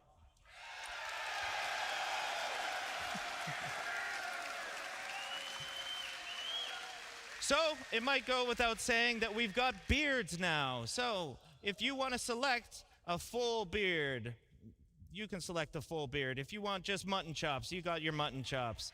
You want your handlebar, you got your handlebar. All right. So we've got all the different beard types that you could want, and we're going to add as many as you guys really want. So I'm kind of digging the full beard for this guy. Yeah, I'm digging the full beard for this guy. Even further to that, we've got eyebrow selection, which is, you could go with no eyebrows. That's a very real. You could have bushy ones. You can have a little bit more, normal, kind of straightforward ones. But it was mentioned before during the hair and with Forrest's discussion that we've got the hair dye as well. So with the hair dye, you can affect all the hair at once, and right now I've got all selected, so I can go through the gamut of all the different hair melanin that you can set. So here I'm just going to darken it up a little bit, and if I wanted to dye the facial hair, I could just dye the facial hair all by itself, setting a dye color here, something like that. But in the end, I'm really digging the jet black on this particular one. So I'm going to frost these tips a little bit. I think that's going to look kind of cool. Let's set a bit of a blonde here, turn up the dye amount. And then what's really cool about this, and I'll show this in a minute, is that we can actually control the fall off of it. So again, if I just want this on the tips, I can just blend it right about here. So there we go. He looks a lot different than how that started, and I think that's actually pretty fun. Now, there's a lot of stuff in here, and I can't wait for you guys to explore it and spend as much time as you want customizing and expressing yourself as a character. So once you're done, you've got to sign off a personal declaration that the physical appearances that the calliope process has allegedly caused are okay with you. So let's go to our next body type. All right. So I'm going to go to town here real fast, right away. And you might think it looks a little off or so, but I don't know. We're going to get there. Let's make some changes here. I'm going to adjust the bridge of the nose, maybe a little bit of the cheekbones here. That's maybe a little extreme. Let's go back here, something like that. And I'll make the lips a little bit smaller here, and I'm going to lengthen that chin for a little more of a triangle kind of face here. So you can see, you can tweak to your heart's content. You can spend a lot of time doing this. And I don't really like the brows, so I like a little bit softer of a brow for this particular character. And that's looking pretty good to me, actually. So next, just like we did before, we go into features. We can do the skin tone. I'm going to select a certain texture here, just because we got to get going on time here. Let's go. Something around here is looking pretty good to me. Cool. All right, we go into the complexion the same way that we did before. So we start with the freckles. And I kind of like a real freckled appearance on this particular character. And I'm going to turn down the sunspots. So we move forward to the eye color again. Ooh, I'm really digging the green. Yeah, I like the green kind of look. And we get to the makeup. Now, this is where I wanted to spend more time. Now, I'm arguably not very good at this, but I will do my absolute best to show you guys how you can use it. So first is the eyeliner. So the eyeliner, we can do any color. You can go as crazy or as chill as you want to go with this. But for this particular, I'm going to go quite dark here, just in the dark sort of fuchsias and purples. Here, we'll do in the inner lid eyeshadow. And that, I'm kind of keeping the same theme, I think. Yeah, and we're going to do the same thing with the broad eyeshadow. So again, we can go as crazy or as calm as you want. So what I've had good success in doing is kind of having it cranked, and then I just pull it back to a little more of a natural blend, something to this effect here. Next is the lips. We can do the exact same stuff on the lips. Now what we have is a whole bunch of different makeup masks, and you've got 3 different channels within those masks, so basically 3 different colors that are affecting different areas of it. Now for the lips, we can go with the same sort of theme if we wanted, and I think I'm actually kind of digging that. And let's go on the lip liner, a little darker. And then lips are a lot more glossy, so we can increase the gloss there, so that looks a little more like a lip gloss. Yeah, that looks pretty cool there. And then, like I was doing before, I kind of just pull it back a little bit. And there we are. So next, I think we're good. Yeah, I think we're good. I have no business doing that, that's for sure.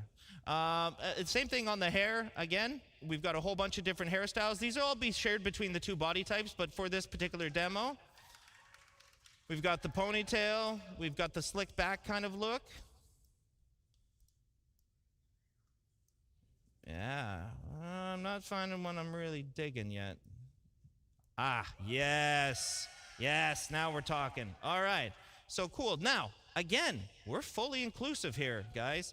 So if you want facial hair on any body type, you got facial hair on any body type. That is up to you guys.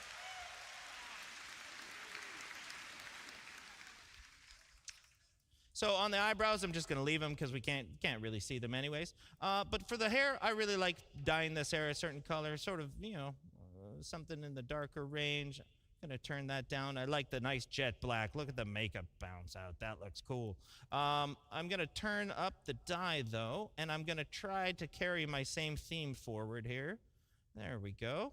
And then I'm going to give it a bit of a fall off, as we can do, so it's just on the tips there. So let's see that in action.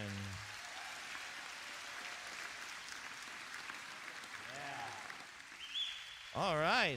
So now, at first, we weren't sure about that character, right? But in the end, I think she turned out, definitely. So you go to a review, sign off your declaration again, and head to game. So, I'm really lucky to be able to sit in front of this. And again, it was a huge amount of work from tech art, engineering, designers, and specifically the squadron feature team that has done all this work. And one of the cool things to note is that we use this now internally as a tool. That's why it's me up here demoing this. This is our tool internally for creating all these heads, for creating all the NPCs in the verse. Because as Chris put it one time, he doesn't want his NPCs to look lame. He wants them to look cool. And this gives you cool looking characters. Thanks a lot, guys.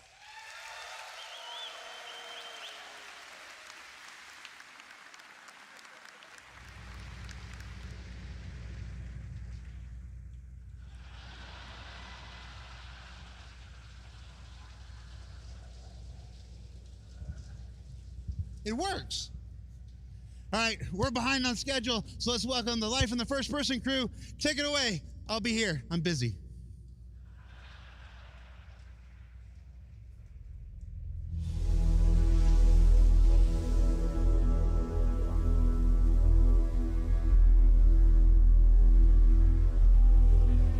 Hello, everyone. Am I too early? No. It's a real pleasure to be here at CitizenCon in person. I've had so much fun. Thank you all. But my name is Jens. I'm here from Manchester. And I'm going to talk to you about some improvements to play Traversal. So we're going to start in 0G, where we've been rebuilding the EVA experience from ground up.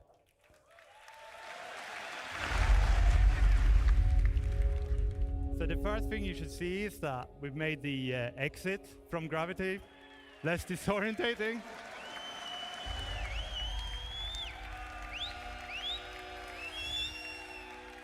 Oh, we're gonna face plant. We made it. All right, so we made the re-entry much more forgiving. So this EVA has a new prone lateral pose, and this is really important to us because it allows us to get close to surfaces, and it allows us to walk across them.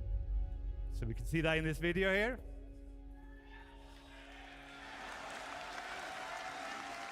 Okay, and as it gets to the end, we're gonna jump off. Okay, here we go, into that. And this smaller profile lets us get into spaces we couldn't get into before, or not easily with the old EVA.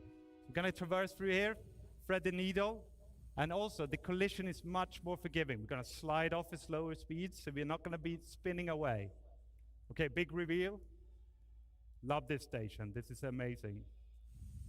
And we're also adding grips, so in interiors, you might be able to hold on to grips to do interactions and walk between the grips to get better control. Now, thank you very much. So now prone has long been a problem motion set for us, right? But taking these EVA posing solutions we saw, we can now rotate around the camera without any lateral translation, so we're not rotating around the hips anymore. And it allows you to aim much better. We're also not moving the body, so we don't need to worry about the external collisions anymore, right? We're not gonna get pushed around.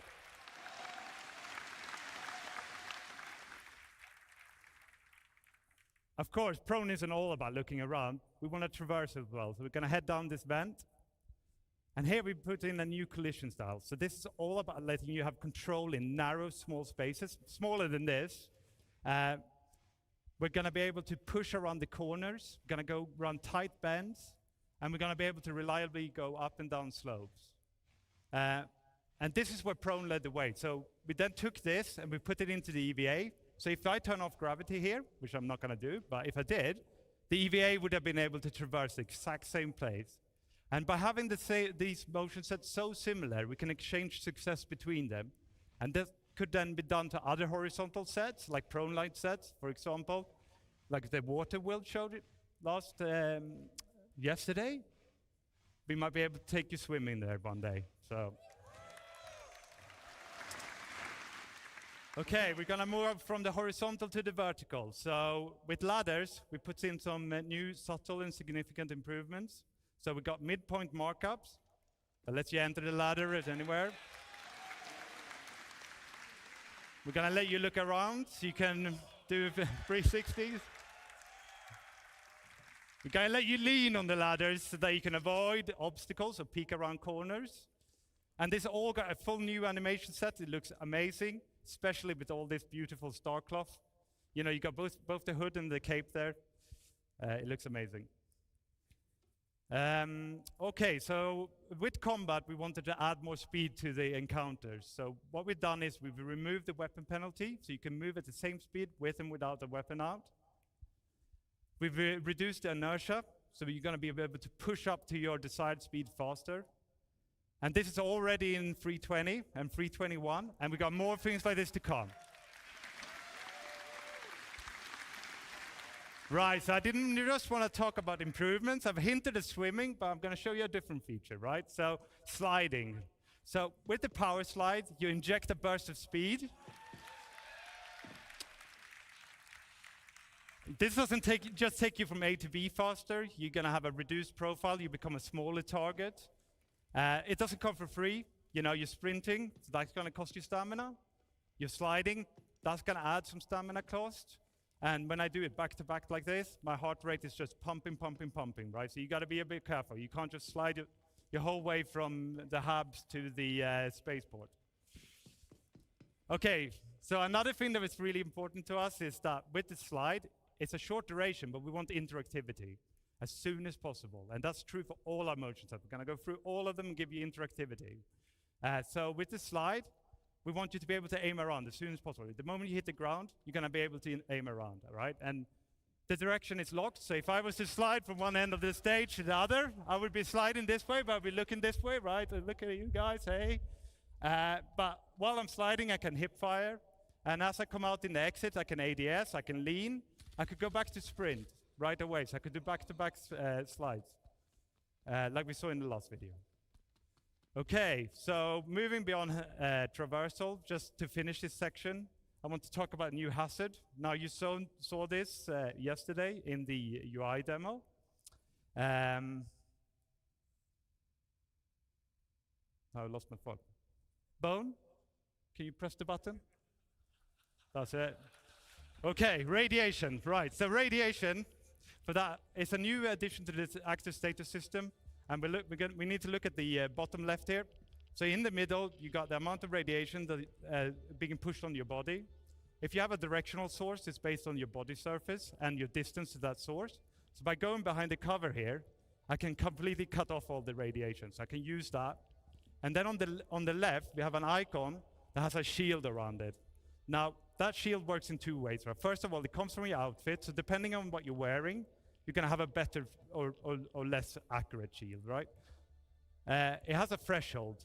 As long as your radiation doesn't exceed the threshold, the shield will hold true. It'll scrub all the radiation off, and you can stay there as long as you like. But as the shield starts peeling off, when the radiation gets higher, the shield will peel off. And you know the radiation sickness kicks in right at the end of the video here, and my health just deteriorates super, super quick. So yeah, that's not great. Okay, so we're gonna see some more radiation in the next section. So I would like to welcome Inesh up on the stage. Thank you very much, everyone.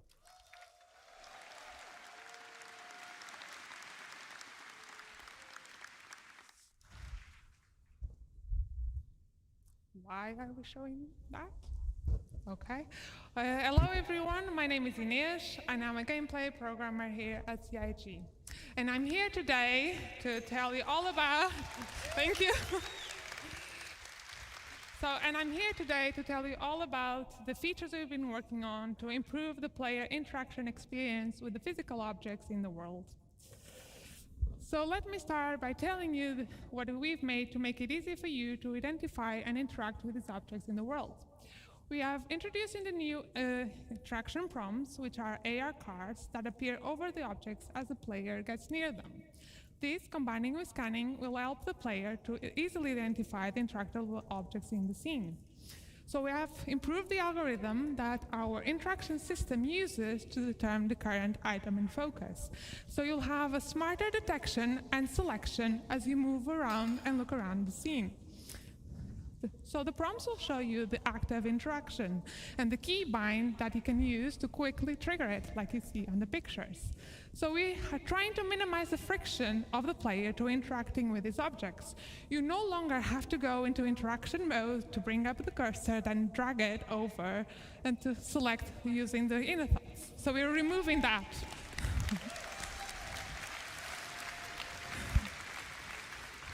So what happens if an object has more than one interaction? Well, for that, you can just simply hold F, and this will bring you the new interaction wheel. So this is our new interaction wheel. It will be focusing on the item. And you can see that up to 2 of the interactions have a star icon. So this is related to another system that you are bringing to you that we call in the default item actions. So this allows us to have a primary interaction, that's the one that shows on the prompt, and a secondary interaction. So these are default actions that you can easily trigger using shortcuts. So these actions will change based on the combination of the item, the player, and the environment state. And although designers do choose the default actions that we bring to you, you are fully able to customize them to fit your preferences and playing style. So let's take a look at this in action. Here you can see the prompts that change depending on your focus. So let's bring up the wheel. And I really like my plushes, so I want to inspect them when I find them around. So I'm changing that to my primary. And you'll see that does not affect only the item they're interacting with, but any item that falls into the same category.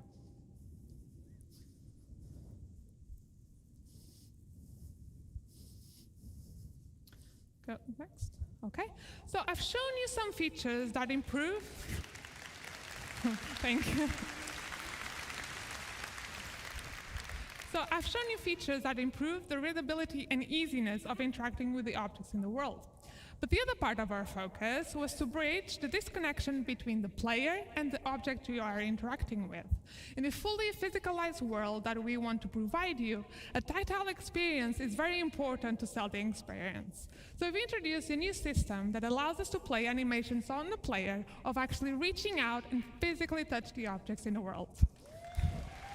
Yeah. So our main goal was to give you a better immersion, but at the same time minimizing the friction and the control we take away from you. So this really was an exercise between code, design, and animation to give you the best experience possible. Let's see some of this in action. And pressing buttons has never been so satisfying and fun.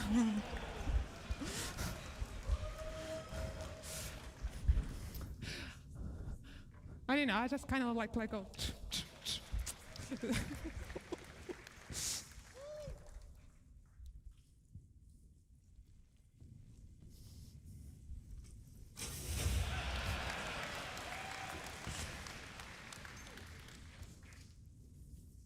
And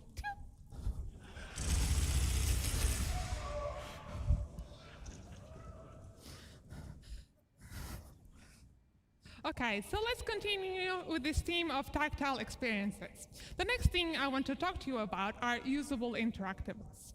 So usables are objects that have existed in our game for a very long time. And designers have had a variety of tools to build these really interesting and complex sequences for the AI. But up until now, what we could do for the player was very limited. So this past year, we've been building up our tools that provided for designers that designers could build these really interactive experiences but for the player. And the advantage of using the usable system is that anything that the player will be able to do, the AI will also be able to do. So let's have a look of a simple demo that one of our designers put together to see what we can now achieve. So in this scenario, the player has to go forward but can't go forward because of the toxic water. So he has to go over to the valve to turn off the water. So before we could maybe play a simple animation when you interacted, but now designers can give full manual control to you. So you, by pressing specific inputs, you will be driving the system. So, but this is not enough. We needed to be able to give designers a way to translate what the player is currently doing and affect other objects in the world in specific ways. So this is what is happening here. As the player is turning the valve, is controlling the flow of the water that's coming from the pipes. And what should happen when the player is no longer in control? Do we want to keep the state, revert back to the initial one, or maybe trigger something else altogether? Well, it's up to designers to define the type of experience they want to bring to you. So let's finally turn off that valve, rush over before that broken valve starts turning off, and then see another small example. Oh, let's go. So yeah, you'll see another small example where you won't be able to open the door by a press of a button, but you have to manually interact with that pump and manually open it. So you'll have to time your inputs to slowly open the door. So this is just a small taste of the level of interactivity that we can now have with these objects. We had really nice results for Squadron, for the mess hall line, and I can't wait to see what the PU designers will create and bring up to your hands. Thank you. Thanks. Okay, let's quickly talk about kiosks and terminals. And let's be honest, it's really hard to interact and get a good view of these ones. So we made a small little changes to make it easier for you. We've created a new focus mode that will walk the player to perfectly align with the kiosks. So we can better perfectly frame the screen on the viewport. At this point, the interactive screen will steal the input focus until you actively chooses to leave. So let's take a look at this in action. And look at that, when you trigger it, I'm like, yeah, so this is a very small quality of life improvement, but it will make it much easier for you to interact with its kiosks. And finally, let's talk about looting. This is our new looting screen. It's not replacing the inventory, but it will be used when you're looting a body or any other lootable that you find in the world. It was specifically designed to improve this experience. So since looting is a common action during FPS combat, especially if you haven't fully prepared ahead, we wanted to make it as easier and quick as possible, so you could spend the minimum amount of time to grab any items you need from your target. So it displays the current loadout and a simplified version of the inventory. Looting favors speediness, while the inventory is there so you can fully manage your loadout. So we're still actively working on it, and this is especially on the UI and art, but I want to give you a little sneak peek how this all works.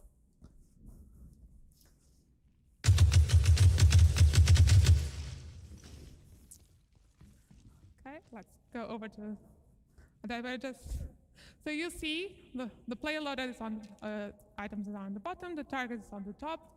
You can if you hover the different widgets, you'll see a tooltip that with the different quick actions you can do. You can just simple press.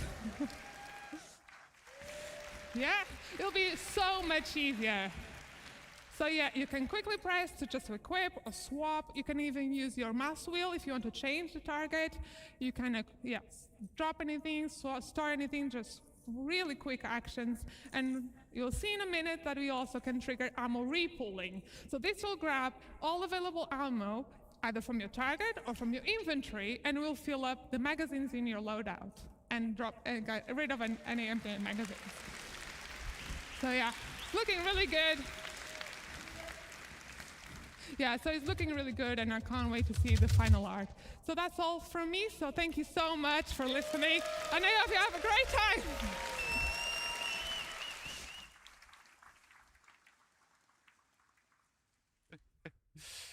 Right, hello everyone. For those who cannot remember, my name is Jens, and I'm now going to talk to you about some changes we made to our stealth gameplay, and I'm going to give you an update on weaponware. Right, so takedowns is an important part of our stealth encounters. So this is where we're going to add some player skill progression. So it's going to move you through different action sets. You're going to start out by struggling. You might fail. Of course, this sort of added time and the extra noise you're making is really going to increase the risk of detection. You're going to get faster the more you do it, and then you're going to reach maximum efficiency. Check this one out. So he's so fast you can barely see him do it, and then he guides the body to the floor, so it makes almost no noise, right? We're going to explore some more variation beyond our unarmed and our knife takedowns, like sedative injection pens and contextual takedowns. So this guy on the railing here, let's see what we can do about him.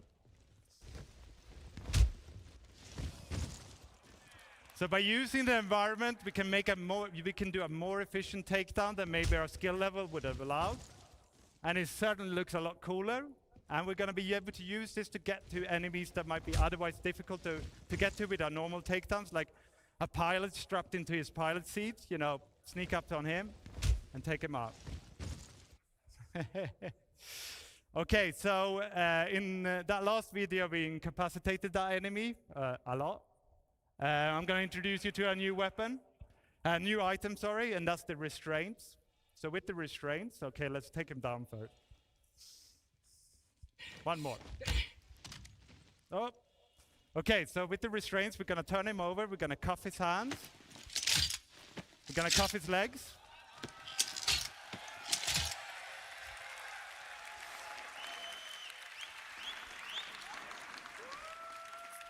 Now, if he wakes up, he can't chase us down, right? But he could call out for help. So what we're going to do as well is we're going to add places in the environment where you can stash a body. You can hide them, either unconscious or dead. And that way it should be easier to remain undetected and keep you in that stealth bubble. Now, this is another thing we talked about in the UI demo, which is the ping. And we saw it in Inesh's presentation, how she did a short ping to highlight a door pump. Now, of course, we allow you now to charge up that ping. And by doing so, we can see further, and we can see through obstacles, and we can populate more information into our data bank that then shows up in our box outs here. So you get the name, and you maybe get the race, and maybe the faction. And you can use this information to figure out where is the weak link, which enemies can I take down without being discovered. There's a risk here, okay? So there's a charge up time. Means you can't do it all the time. It's going to recharge slowly. You see the bar at the top slowly going down. Until that goes all the way down, I can't ping. I can't even do a short ping. And it's going to spike my emissions or my signature. So an enemy with the right equipment or tech level might discover me. Okay, so let's move on to some talk about weaponware. So here we're going to see a simulation of a weapon getting more and more worn over time. We're going to expand this beyond weapons to other FPS items like your armor, your clothing, your helmets. In actual game, this would be triggered by weapon usage, right? So the more you fire your gun, the more worn it's going to get. And this is going to affect its efficiency, it's going to affect its reliability, and it's going to reduce its resale value. Each item is going to wear at its own rate and persist at its own rate. So you could have a worn rifle with a pristine scope or a pristine rifle with a worn scope. Check this one out. There you go.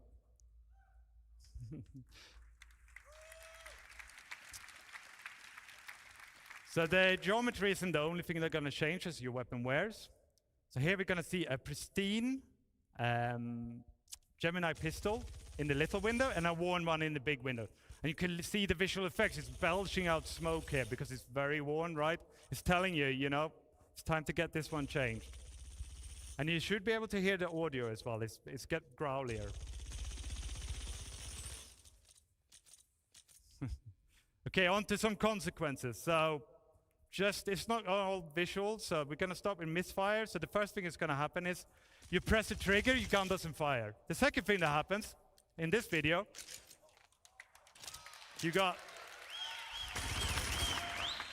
I hope you guys know what's happening. So he goes, and then it goes click. That's the bullet getting lodged in the chamber, right? So we gotta fix it.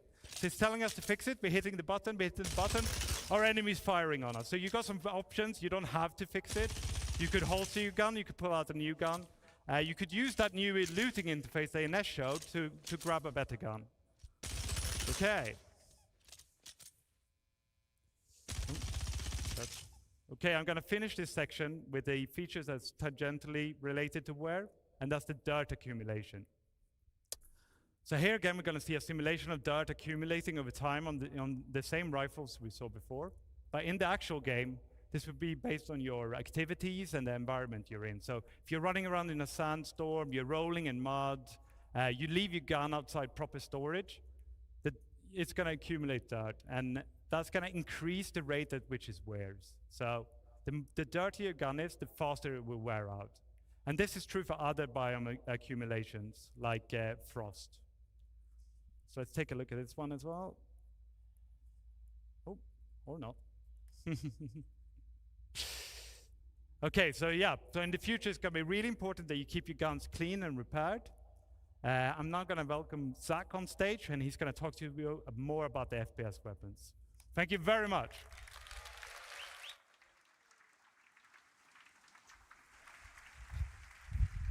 Hello, I'm Zach Priest. I'm a senior FPS game designer. I'm here to share some of the new, interesting FPS things we have to bring you. So if you play modern shooters, you'll have noticed that the quality bar has gone through the roof in recent years. Things from visual recoil to VFX, just overall general weapon feel. And as you know, we recently did a pass on our weapons to get them a bit more up to speed, but we couldn't hit that quality bar that we really wanted to. Because guns are violent in nature, and we couldn't portray that as much as we wanted to. So we made a new tool, and it allows us to show the violent nature of weapons while creating greater weapon-to-weapon variety. So this new tool also integrates better with other systems. For example, you just saw like wear and dirt and things like that. And I'm extremely proud to show you the new weapon recoil. So this is the old P4. It kind of falls a bit flat. You're not really getting that like oomph that you want, but you've probably shot this a million times. Now the new P4, it has these nice little bop downs, and you feel it getting close to the camera, and the overall aggression of the weapon is a lot more there. It feels a lot more visceral when you fire it. This new tool gives us granular control over the movements of the weapon. So essentially what we have in one of our tools now is almost an animation tool where we can control the rotation and the location of things. So this is the old PA SMG. This is a new one. And in general, it's bringing the house down now. So recoils are just, in general, easier to tweak now. And they're a lot more impactful, and we can create weapon variety in just far new, more and interesting ways. Cool.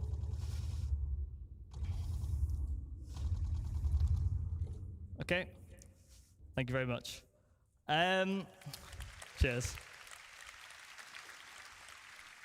We also have new procedural animation over our ADS. So previously, if you play right now, you basically have a linear pose-to-pose transition. And sure, it's there, but now we layered some of this procedural stuff on top. So for example, if you have an SMG, it can come up a lot quicker, it can flick up, you feel really cool. LMGs can be a lot more heavy. So before it basically just do, move from pose to pose, but now we can keep it longer down here, bring it up slowly, and overall it just feels like you've got an LMG, or it feels like you've got an SMG. We're just using things like, ease in and ease outs, and just give more life to the overall weapon. Oh. There we go. And we also have new iron sights. So sci-fi weapons are chonky. They're full of detail. They look really cool, but a lot of that detail can potentially get in the way sometimes. So you've seen, this is a change to the Kana, where we have raised the weapon sight and given what we call the target acquisition window more room to breathe. So if you're aiming at somebody, you can just generally see a lot more, so optics aren't a crutch anymore. So you can see this on the Ravager, and you can see this on the Custodian.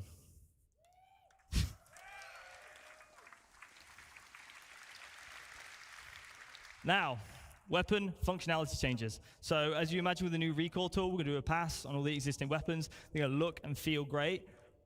But while we were looking at our weapons, we also realized that some things don't necessarily, align with their manufacturer, right? You look at something like a Gemini pistol. Now, Gemini overall, it's rule of cool. Like, that's what Gemini is supposed to be. So the LH86 pistol should be fully automatic, realistically. So we have a video to show you of the pistol. And as you can see, it goes ballistic when you fire it. The magazine count has also increased to allow for that just crazy feeling that the pistol gets. Cool. Cool. Thank you very much. Right, and moving on to our new Vault weapons. So, it's the other video. That's the optic one. There you go. Thank you. These are the Vault weapons. So, Vault is primarily based around controlling a heat of a weapon. These weapons have the potential to overheat. And if they overheat, you will be unable to fire. And they will enact differently. So some weapons will just basically be beams from the get-go. Some will go into beams. Like you see, this one goes into a beam once it reaches a certain level of heat. And it's really fun because, these are quite powerful weapons, and you basically want to manage the heat and, keep it in that, ideal spot. Okay, cool. And scope improvements. Now, this was shown yesterday, but I want to dig in a little bit more with this one. So, to get if anyone plays a modern FPS, they know the optics are just gorgeous now. In all modern shooters, they look fantastic. And as you can see, we have zoomed in optics in the center. So and then we have other things like parallax, like you see in real life. And they look gorgeous. And so in general, all our sights and scopes have been overhauled to be more realistic with things like parallax, pincushion distortion, and things you'd expect from having a scope in general. And it differs manufacturer to manufacturer, right? So some things are purely digital, some things are purely physical. So if you get hit by an EMP grenade, for example, or using something like a television sight, like something like Cluey might have, then your optic would turn off. Right. Thank you.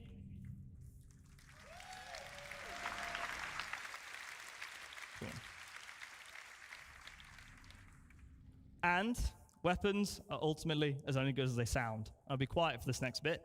But as you know, we've done a lot of work on our audio propagation systems and just in general how guns sound. We've also switched out some noises and made them feel a lot more beefy.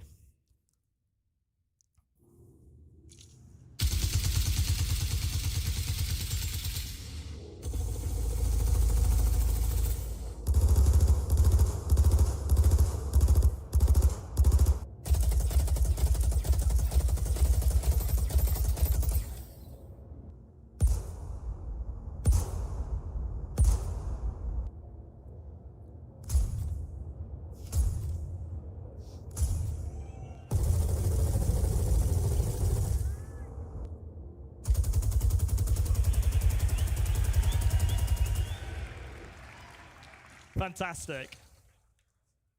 I think all of California heard us there. So, backpack reloading. In real-life combat scenarios, you often grab magazines from other surplus areas. I want to simulate that in our game. So,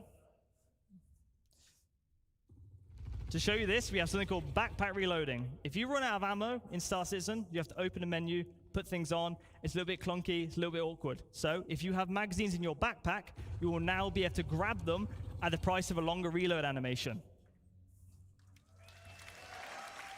You will also be able to tell when you have a backpack reload coming up because it will be displayed on the inventory with the backpack symbol. So there's no surprises, no catching of. You have all the information you need. And this has been shown, and it's been teased a little bit, the dynamic crosshair. Now, no more third-party dynamic crosshairs now. So, if you have a look at this, this is our new crosshair. It's a crosshair that fits the aesthetic of Star Citizen. It's a crosshair that follows the barrel of the weapon, so you'll see exactly where a bullet is going to land. And it's projected from the visor using AR. Some visors won't have access to this crosshair, but some will use modified combat lenses. So if you don't want to use the crosshair, you can just use a different visor. As you can see, it works with recoil, and overall, it just looks gorgeous. Cool. Cheers. And on to more data things. We're going to provide an improved PvE experience. The accuracy calculator for NPCs is coming over from Squadron 42. Some people have been playing it in the venue and here, and I've been harassing them, whoever's doing the hangar mission, to get their feedback, and it has been overwhelmingly positive. We also have new NPC archetypes, what we're temporarily calling the Juggernaut, which is basically a very high damage resistant enemy that has an LMG or a shotgun. As soon as they see you, they fire, they walk up to you. And overall, it's been playing amazingly, and I'm really happy for you guys, well, I'm really excited for you guys to get your hands on it at one point. PvP, we want to increase the time to kill. This allows for more varied weapon balancing. You know, we can lay into like sort of different aspects of the element more. It leads to higher skill ceiling and less unfair deaths. It will no longer be a game of whoever shoots whoever first. Speaking of which, force reactions. We're reworking them. We're aware it's frustrating, and we are going to rework the system to work beautifully. And we're also working on some other highly requested PvP changes. I'm very happy to say a lot of this work has been dialed in for Squadron 42, is in a very good state, and we're bringing this to you soon. Now, over to the AI director, Fran, to share some exciting updates on combat AI.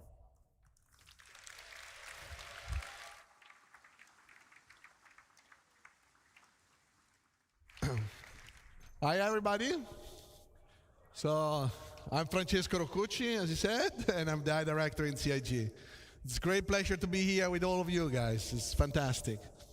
So, what we're going to do today is to explore how all the work we've done for Squadron 42 is going to flow into the Star Citizen experience. So we wanted to make the AI presentation about how you guys are going to experience the tech and the features we have been working on.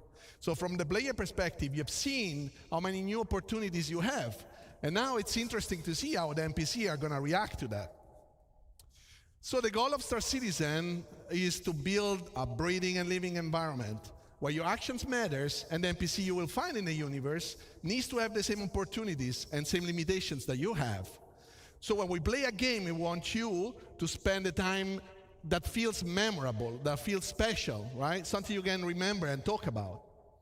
So we want you to give you a challenge to overcome, but also a challenge that is fun and doesn't feel repetitive and boring. So when we look at FPS Encounter, we want to build variety. We want to give the designers, like Zach, the ability to craft combat scenarios, not just to put NPC in the level. And we need to make sure that he can tweak something such that he can experience the unique play style and the play space that you have. So Star Citizen can benefit from tons of unique environments. So for those environments, we want you to have different type of fun. So what we look at today is some of the tools that they have to achieve this goal and bring the AI to the next level. So the first tool we're going to look at today is the NPC trait system. So we spoke about this in the past, and we have now available for designers the initial set of traits they can use to influence the behaviors. So those are some of the ones that are available to the designers. Today we're going to focus on the combat traits, because we have traits that also apply to the peaceful situation and the social environment, but those are the ones that influence NPCs during a combat scenario. And traits, you can imagine them as characteristics NPCs have or don't have. So through the usage, we can make sure the combat feels different from one encounter to another. Traits in tech-wise, are just traits and tags that we can apply to character instance, character classes, but code can also apply them automatically based on specific rules. For example, if you see somebody with a rocket launcher, those will apply, an example, the sentry trait automatically, because those weapons are weapons that work well at range, so you want them to not push forwards to you.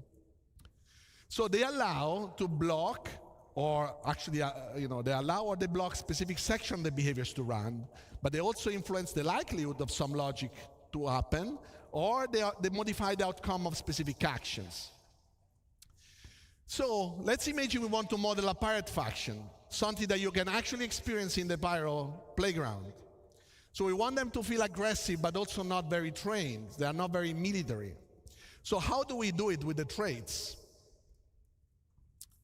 We can start adding to this faction either the aggressive or reckless trait. Those are traits that increase the risky behaviors. So for example, fighting more in open space or expose themselves longer when they are in cover. We can then assign to some of those pirates the ignore fire obstruction trait. As you've seen, for example, in Chris Rain's presentation during the CTG demo, like we have now destructible environment. So what the NPC will try to do is to keep shooting at the position the enemy has been hiding into. So you will see destroying environment, but you will also see them being less careful and managing their ammos. For others, we could use the undisciplined trigger finger trait. So this trait is, for example, meant to convey the inability to control their weapon when they are emotionally engaged in the fight. And what it will cause is them to trigger the weapon much longer compared, or much, or you know, also just a bit longer compared to what the behavior is asking. So being bad at preserving their ammo means they will also run out of bullets much quicker. So this offers interesting opportunities for players because they can now shoot at them while they reload or while they scavenge the environment. So traits are building blocks we can use to define how character, faction, or encounter should feel. And designer can now create a wide variety of encounters for you guys to enjoy the game. So I want to paint a picture for you guys. So this is the bunker mission in Pyro, right? And we have a set of enemies that are defending the environment. So this is imagine an infiltrate and destroy mission. Those guys are there defending the bunker. You need to take it over. You need to basically kill them all. You are now fighting against enemies that they defend the environment. So before we go to the next slide, imagine the same environment, very similar enemies, but different traits, same behavior. So now you are defending an environment and they are aggressive towards the environment. They want to take it. So what you will see here is that created a mix of enemies, some equipped with, for example, shotgun and aggressive traits. Now they will push towards you. They will force you to take actions and to react to them. They reload. Some will cover up. Obviously, this is with God mode on, so Zach was not dying. So this is possible to set up with a tick of a box. But this is not just enemies, because in Star Citizen, we want you to hire your own crew members. And those crew members, those characters, will have different personalities, different traits, different training level that they can build up. But when you look at their traits, we want you to see their strengths and their weaknesses so that you can pick the one that either match your playstyle or compensate your playstyle.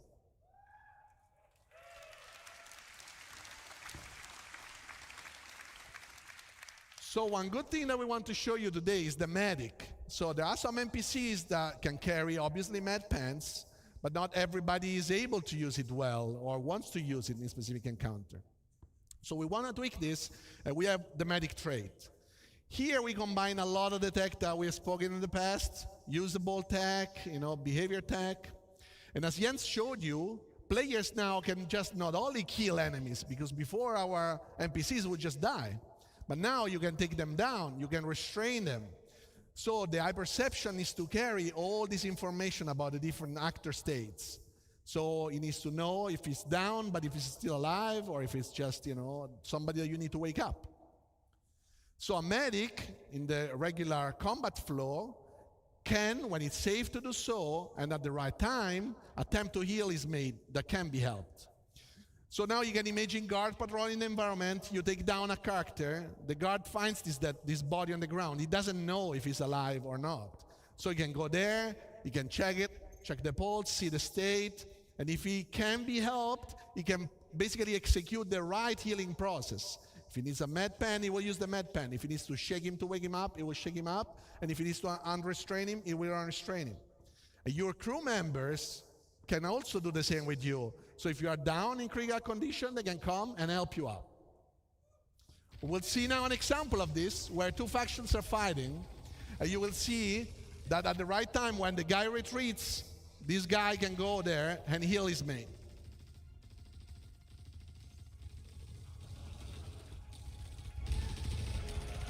And obviously, he needs to pick up a new weapon because he just dropped it. So as we mentioned before, and as you've seen here, NPC can run out of bullets, but can also lose their weapons. So what we have to do right now is that, first of all, we want NPCs to have a concrete ammo pool to use. We don't want infinite ammos anymore. So the ammo pool is actually constructed by the ammos the NPC carry in their weapons, the one that they carry, the one that might have, and all the magazines they carry. They don't have any more bullets out of that. So NPC must properly use those items to fight. And the longer the engagement, the more likely it is they will run out of bullets and they will have to scavenge the environment. How do they do that? It's through the NPC, the usable system, as you've seen with Ines as well, Ines' presentation. You see that anything the player can interact with, the NPCs actually can, in the same exact way. So the dead bodies can be looted, same as dropped weapons. Ammo crates will have physically inside some weapons, magazines. They can provide you with items. An NPC can understand where you can find ammos that are actually functioning with their own weapons. And they actually can decide. For example, if it's better to reach an ammo crate and gather some new ammos, or if that is too far or towards the enemy, they can decide to pick up another weapon. So you will see that also already in Pyro, you might see it. And once they decide to do so, obviously they don't have bullets, so they cannot fight you. What they can do, they can also switch to their sidearms. And the sidearms is less effective, obviously compared to the primary weapon, but it is still better than nothing for them to protect themselves while they go around and they loot the environment. So we'll see here an example where some NPC run out of bullets. Obviously in this video we give them a chance to go and loot as well. And this is a proper ammo crate that allows them to get back magazines. And another NPC arrives, and he will loot the dead body. This is the same dead body you might be able to loot, and you will not find ammos after that. But you will probably find it in the other one once you kill it. So, last but not least, another tool in the FPS arsenal is grenades. Grenades are a great tool. NPC can now fully react and use grenades in the environment. So grenades are a great tool, especially when an NPC needs to counter a player that is camping or a player that is hiding or say in a location that the NPC cannot reach. So grenades force the movement and keep the action going. But they're also very dangerous. You've seen in Ali's presentation and my presentation that a grenade can make electronics explode, ignite a fire, and then the fire can propagate in the environment. So NPCs need to properly understand the environment and not jump into the fire and get damaged.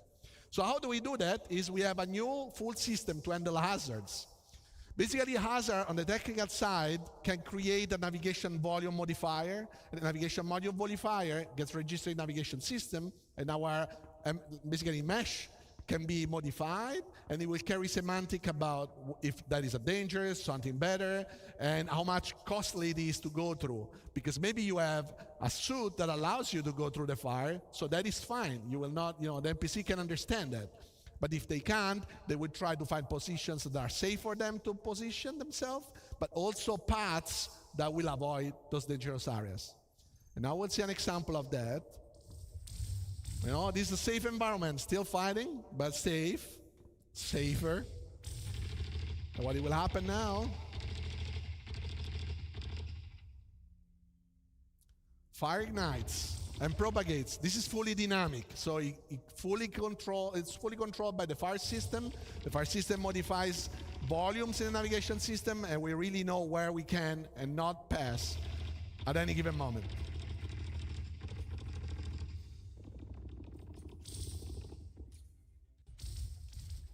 So this is a subset of the things that we worked on and we wanted to show you today.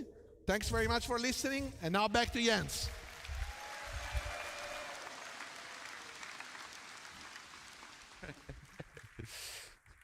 Right, I want to thank Inesh, I want to thank Zach, and I want to thank Francesco for joining me on stage today. We want to extend a massive thank you to everyone who contributed to, supported us, and made it possible to show what we showed today. Now, with relentless optimism, we're looking forward to bringing you this all to the Star Citizen and more. Okay, we're going to leave you with a quick peek of a demo in Hangar 14 of Checkmate with some of these new features. Enjoy.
Right. Thank you very much. I urge you all to come and join us in the Pyro Playground pit and have a go at Hangar 13 in Checkmate. It's a really great encounter. Thank you.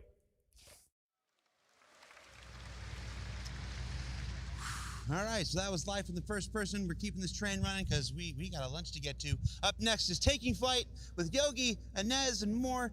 Let's get it started. Boop.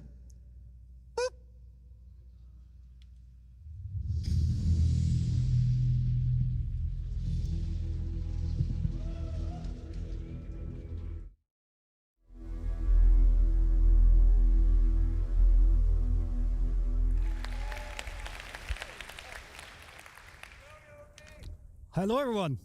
Is my mic on? Okay. Can you hear me? Fine. These are the wrong slides. Hang on. Well, hello, everyone. My name is Yogi Klatt. I'm a principal vehicle programmer at Cloud Imperium Games, and I focus on space flight and space combat. I really love my job, so this is why I'm really excited to show you the progress that we did on Squadron 42 in the last 2 years. So there's two things I need to say here. First thing is, we're doing a live demo, and the build is about 12 hours old, so there is a good chance. There is a good chance for bugs, which, well, if you see them, just look away. It will be fine. The second thing is, I'm not flying myself today. It will be Brent Gunzinger.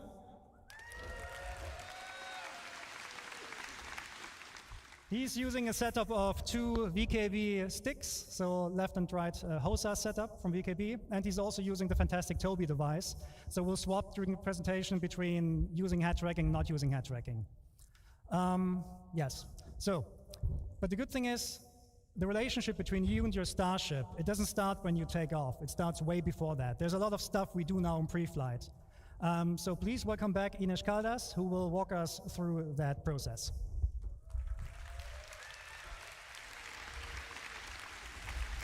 Is this working? Yes, okay. Hello everyone, it's a privilege to be here back on stage to tell you all about what you can expect about the player interaction experience inside your cockpit. If you, like I've told you before, how we've been working towards improving the player interaction experience all across our game. And we wanted to bring these improvements to what happens inside the cockpit. So we wanted to give you a greater immersion and Okay, yeah, the slides are not, sorry about that. Yeah, so you want to give you a greater immersion and give you a closer experience to what pilots go through in real life, not only when you're flying around your ship, but the moment you take your seat at the cockpit. So to achieve this, we've created when you enter your ship, you'll be put in what we call a new relax pose.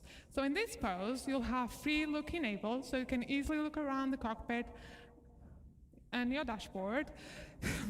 The prompts will be showing over the button, so you can easily find the ones you have to interact, and you, the pilot, have to press all the different buttons to get your ship ready for flying, and the character hands will be lowered away from the control stick. So all of this blends neatly into our new player animated interaction system, whereby any button is now physically pressed.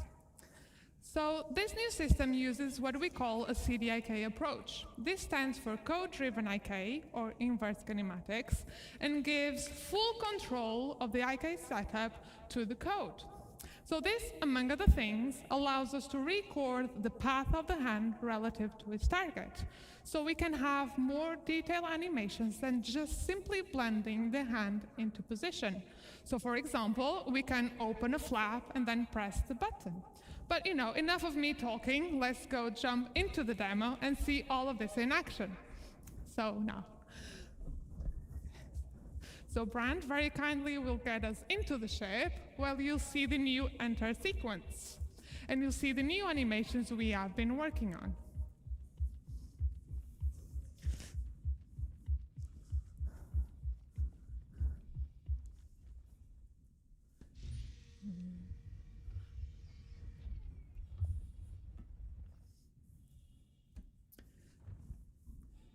So you can see now that you won't directly grab the control stick.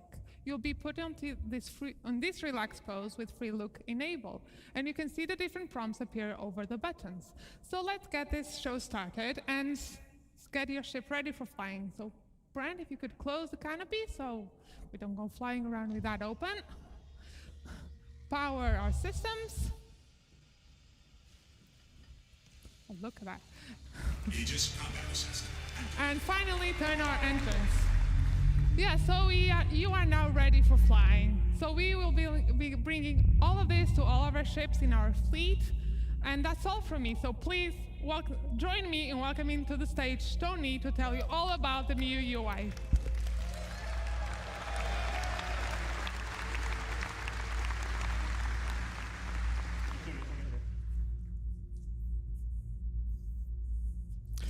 Hi everyone, my name is Tony. I'm senior UI programmer here at CIG, and I'm here to explain some of the spoilers that you saw yesterday about our new ship UI. So, are you ready to see the ship UI in action? Right. Bone, play the demo. Brand, continue with the demo. So, as you can see already, this ship has less intrusive UI, with more space to enjoy the stunning vistas that planets can offer, and less cluttered views so you can focus during combat. This also means that the UI elements are now more relevant to the situation, linked to the operator mode. For example, when we change to scan mode, the crosshair has scanning information about your target, and even the MFDs have changed. Some of these elements can be customized, but we'll see more about that later. For this demo, we're showing the UI developed for this Gladius. Basic information related to navigation will always be available on your view, and this Gladius displays all of that with holograms around the dashboard. But other ships may have different layouts and styles, on brand with the manufacturer. For example, the Drake, that makes more affordable ships, rather than fancy and probably expensive holograms, may use physical screens, dials, and light indicators. This dashboard shows your current speed, the remaining afterburn, and some decoys available. On both far sides, we have status indicators that will show things like if your landing gear is on or any other flight systems. Worth mentioning that we have prototyped these for the demo, so right now they're holograms, but on the final design, these are going to be physical screens. On the far left, on the top of the dashboard, we have the indicator of which master mode and operator mode are you on. So let's change that to combat and talk about these new MFDs. So we have reworked all of these MFDs from scratch with brand new views using our UI technology building blocks. We can still navigate through these MFDs using the classic mouse interaction, holding F and then moving the mouse. On the left here, we can see the scanning view, which is going to show information that you obtain when you scan a target. It may show information about the ship name, the pilot name, or even the current operator mode of your target, so you know if they're just chilling around or they are ready to fight you. Cycling to the left one, we have the target status, which will focus on emissions, damage, and orientation of your target. We'll see that in action later. The next one, continuing to the left, will be the self status, which is contextual. So during navigation, that will show your current fuel, but during combat, like right now, will show information about your guns. You can click on the gun, and you can see basic information about that. You will see the name, and you can also see in which group they are assigned, which Yogi will explain later. On the MFD on the right side, we have the power management, where we can distribute the power of different systems of the ship. You can click on the triangle and move it around to change the distribution, and you can turn down the total power of the ship that will generate. The classic key bindings that you all know already works, so when you change the power management, you will see now a triangle on top of the radar to show you the changes. Now, instead of using mouse, you can also use key bindings to select MFDs and cycle through the views, which might be faster when you are in certain situations like during combat. And for those pro players out there, we have added about 100 key bindings, and I mean 100, to navigate through all of these systems. So you can fully customize how you want to navigate through them. And I really hope that's more than enough to use on your keyboard, on your HOTAS, or even on your game class setup. But if you need more, just let us know. Anyway, I think you're not gonna need even those many shortcuts. For each operator mode, we now persistently save which views are shown on each MFD. So you can customize what's important to you for every situation. So as an example, during combat, you might want to have target information on your MFDs, but maybe when you change to quantum travel, have your current fuel, spend some time on the configuration screen, for example. Let's talk about this configuration screen. We're going to have now here a variety of options, from customizing UI elements to enable systems of the ship. We may see some of these later in action with Yogi. These settings are now available on this screen, not in the global settings of the game, for quick access. So just as a warning, expect changes on the settings that you already know, but we'll tell you all about it when we have it ready. And the important bit about this is that they will persist to your ship. So you can keep different setup of which UI elements and even ship systems enable for how you personally use each of your ships.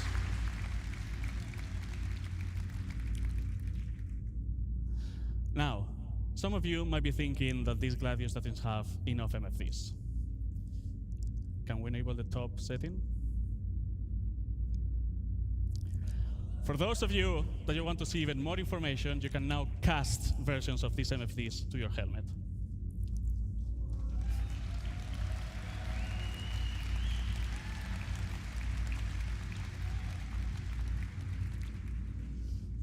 For this, you're going to need to equip the appropriate helmet, so it's connected to your ship, and I can get all this information. You can use the key bindings, as I mentioned before, so you can select which cast do you want to control and how to cycle through them. So you can pin views that are important to you that will move with your camera. So as you have seen, if you're aiming at the target or if you're moving with your head tracker, those views are going to be always with you. With all these tools, you can customize your experience and have it ready for every situation that you encounter with your ship, always displaying the relevant information to you. So for example, during combat, you may want to have all the UI elements enabled, all the pips, all the crosshairs, so the information of your ship on the physical MFDs, and maybe focus on the target information on your cast, so they're always on your view.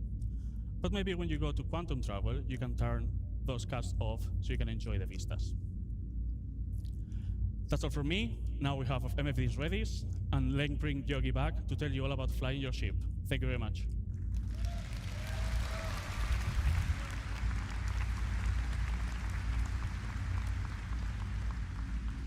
Okay, at this point, our ship is fully powered up, ready to fly. Pre-flight is complete. So Brent, please take off, put the landing gear in, and bring us out.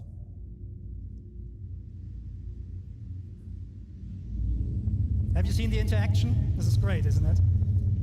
Okay, so one of the problems we always have in space games is to produce a sense of speed. Space is big, and the sense of speed is always produced by, small things going around you. So although it's not very visible here, the VFX team has actually added space dust, so in the future you can tell where your ship is going, even without looking at instruments. Another thing we're focusing on as well is G-force reactions. So Brent, if you could come to a stop for a second. When your ship is sitting like that, and you strafe left and right, you have these small head motions that basically make your head and your body react to the G-forces they're currently enduring. We're actually increasing them now. We also added rotational G-forces into the mix, so if Brent is now rotating the ship to the left, you also can see that your head is swaying a little bit. Things get a little bit more interesting when Brent is actually taking boost into the mix. So if he now boosts forwards, we now added camera shake, we added FOV changes, and this all then plays together with the other things like, the other exhaustion effects that we have. So overall, the ship should now feel a little bit more reactive than before. The same thing, sorry. At the same time, we reduced the extensions that that look-ahead code is doing. So we basically narrowed it down a little bit so it mixes better with G-force reactions, so that even when you don't have a head tracker or something like that, it will still feel pretty good. But this is just a minor change. We also improved the flight controls themselves. So take a look at the speed gauge, for example. It's a little bit twitchy today. What that speed gauge is telling you, the number that's currently moving, is what kind of speed goal Brent is actually putting in. If he puts his stick all the way forward, the left one, you will now be able to see and read the number that you're asking IFCS to speed and forward momentum. This also allows us to bring back the sticky throttle we had pre 3.5, where you now, if you play with mouse and keyboard, you can press W and S to increase and decrease your speed and let go of the key, and the ship will not automatically come to a stop. Of course, this is all completely configurable, so you can enable that or not if you want. Oh.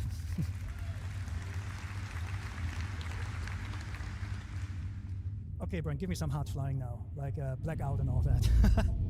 Okay, so another thing we changed in the flight model is that we actually looked at the tricoding exploits. These are really important for PvP and racing players among you, because tricoding gives us a mathematical problem that we're trying to resolve. On some ships, when you tricode, you get actually up to 50% more acceleration.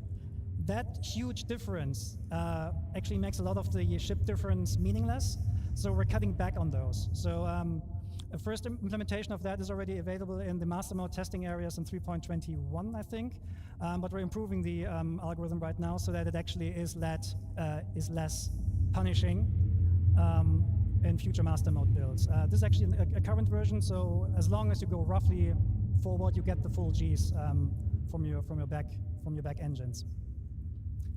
Okay, so now the biggie in the room. We're talking master modes. Master modes is by far the biggest change we're doing on the ship gameplay. In general, all of your ships will be put into, or will get a master mode setup. And the master mode is affecting basically everything surrounding everything on the ship. The ship itself, the flight model a little bit, but specifically the items and what they do. And there are two master modes we're going to talk today about. One is SCM, which stands for Space Combat Maneuvering, and the other one is Navigation.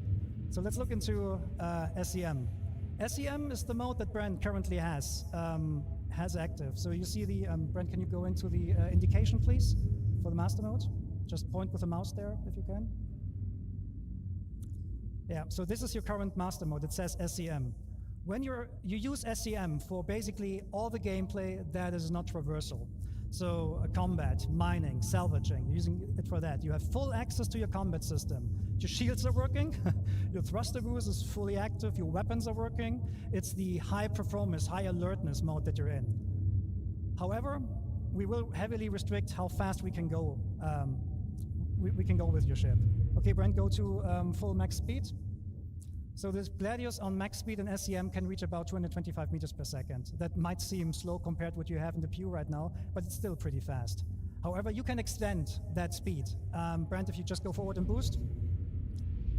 So the Gladius can extend up to 550 meters per second. On this slide here, you can see the speed spaces we're talking about. So if you're just flying around in SCM, which is like the max speed of your ship, you can reach the 225 meters per second. If you boost, you can reach up to 500 or 550. However, that boost space is not spheric.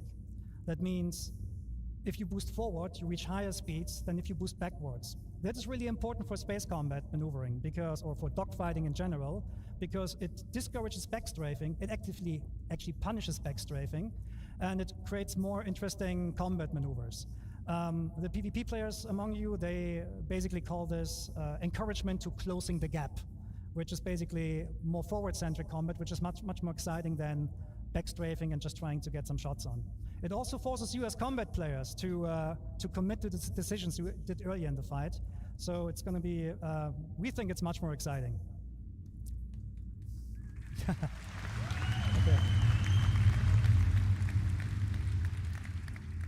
So in short, you pick SCM when you need to fight, when you want to fight, or when you need to fight, right? The thing with the master mode switches is that they do not happen instantly. They take a while to move over. So we're now going to put our ship into the second mode, which is navigation. So navigation mode is basically the opposite of SCM. What this does, it gives you a high-speed, low-performance mode.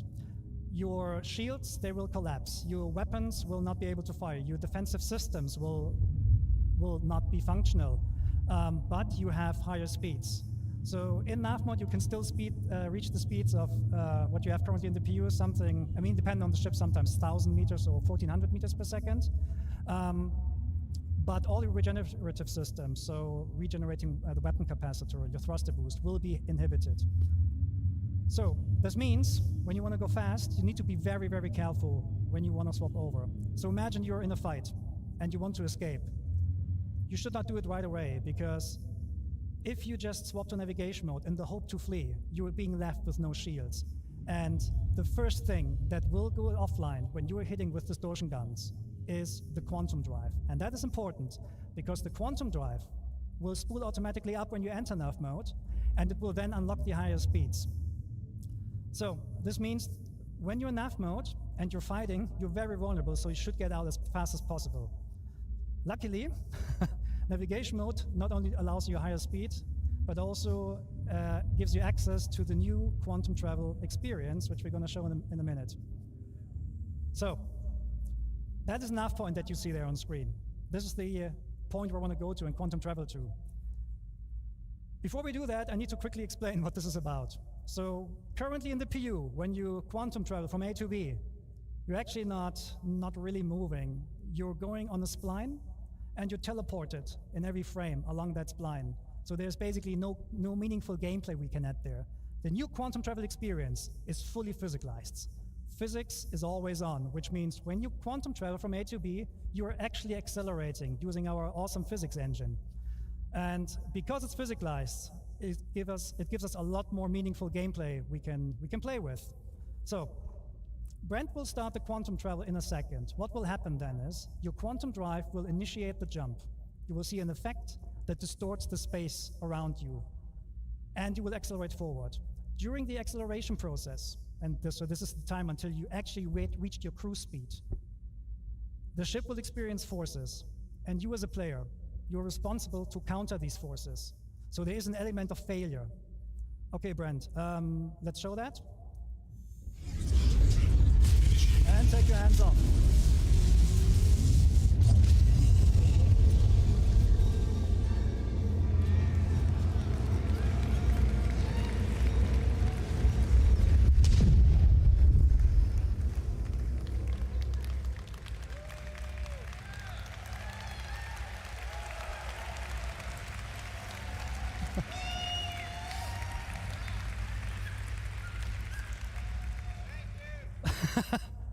So what you just saw is basically the failed attempt to quantum travel.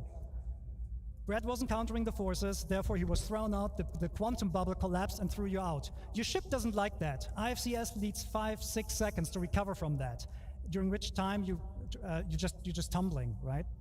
So and this is not just like dependent on your skills. If you think selecting a proper quantum drive doesn't matter in the future, think again. If you want to take care of your quantum drive, you want to repair it and keep it in good shape. So if you buy a cheap one, your travel will not necessarily be faster, but it might be harder. Okay, so Brent showed how it's done properly.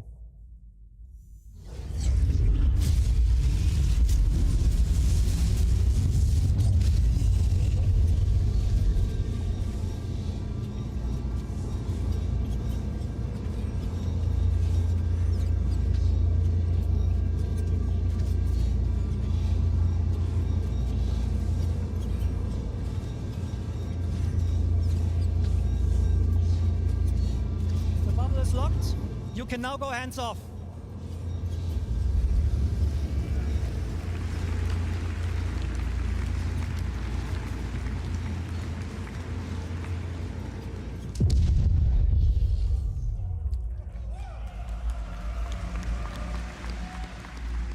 Okay, so there's a second variant of quantum travel, and this is for short-range jumps. Sometimes you jump somewhere or you go somewhere, and you see the next point of interest is like 1,200 kilometers away. We're not going to force you anymore to travel that by hand. You will use a technique called quantum boosting. It's a quantum-based short-range jump for like something between a couple of 100 kilometers to like 30,000 kilometers or so. When you use quantum boosting, the process is practically the same, but the quantum bubble will not stabilize itself, so you need to be hands-on for the whole time, and the speeds are naturally, well, slower, but it's not slow, it's still quantum traveling, right? Okay, so Brent, can you boost to, oh, reinforcement needed. Yeah, let's go there, let's boost. Oh, actually, sorry. Thank you. Okay, so what Brent is currently showing here is, I think I forgot to mention, quantum boosting works in every direction. You don't need nav points.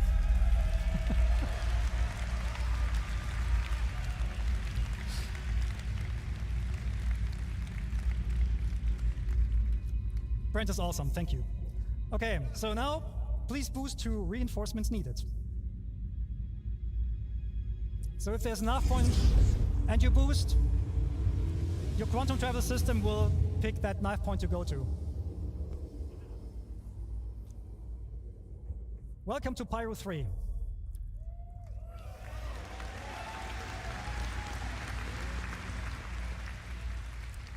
As you can see, there's a lot of UI happening right now. There's a lot of context there. And this is not an online demo, it's a single player. So that means all these units there, they're friendly and hostiles, they're probably fighting with each other, which is a good segue to talk about AI improvements. And there's one man who can tell you all about AI. This is the man with the nicest legs at CIG. Well, please welcome Diego Marty Mason.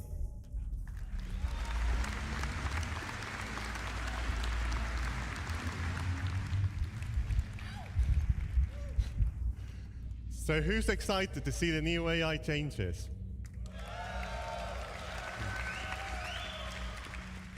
Hi everyone, as Yogi said, my name is Diego Marty Mason and I am the AI programmer focusing on the fly combat.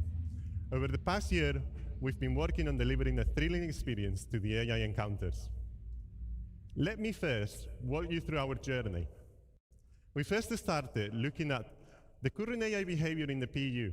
We quickly realized how uniform fighting was, and how we were not using all of the tech available to us to make a more interesting experience. We had the foundations, and we wanted to learn more about how you, the players, do your combat encounters in the verse. So we did this by getting combat recordings, analyzing videos, and internal playtesting, where we were hammering each other for hours. It was fun, unless you went up against experienced fighters like they are. Anyway, with all of these data, we started crafting the first prototype with the focus of bringing that human behavior into the AI brain. When the first version was ready to be tested, I handed it out to one of the best internal pilots in the team, Yogi. So Yogi, what do you think about my first prototype? It was an exercise of humility. It was an exercise of humiliation. I hated it, and I blame Diego. So this was due to the AI being able to keep a good range control and a perfect orbit around their target while maintaining a constant firing solution. Come on, it's a computer. We learned a lot from our initial prototype, and it really helped us to define what we wanted to deliver. A combat experience where the AI, yet challenging, makes mistakes, just like us, humans. We want players to leave every combat encounter with a feel of satisfaction by encouraging you to keep on the move and make use of the vehicle systems available to you, so you can at least try to win the fight. Let's see how we brought this new iteration of combat to life. We broke down in multiple stages. The first one, interception. Then the main engage phase, which we broke in different tactics: strafer, jouster, chaser, and finally, disengage. Let's switch to the demo. As you can see, Brent has encountered a skirmish. Let's talk more about the combat flow there.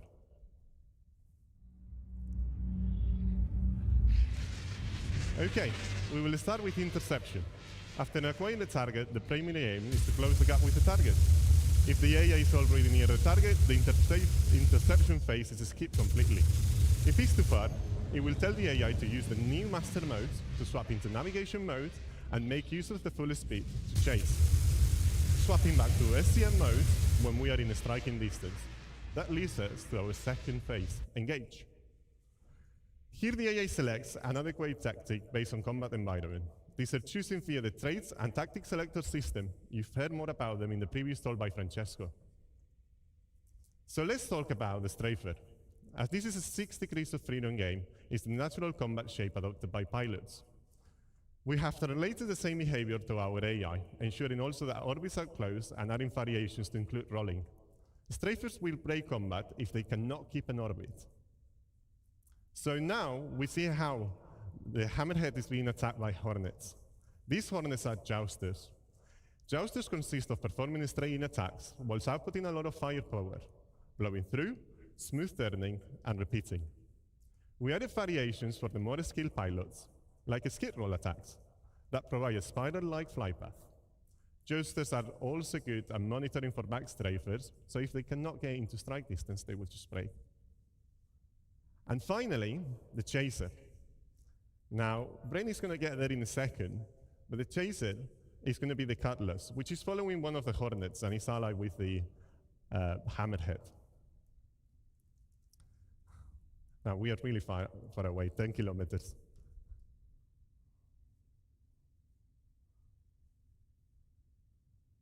So the chaser, it will try to always stay on the target 6. The idea is to force the target into a defensive stance by making them turn into the chaser. This maneuver will be seen mainly in squads and atmosphere combat. The final phase, which can happen at any time, depending on the combat situation, is disengage. This phase is triggered based on constantly listening to multiple events in parallel. To name a few, critical health, damage to shields, or weapons depleted.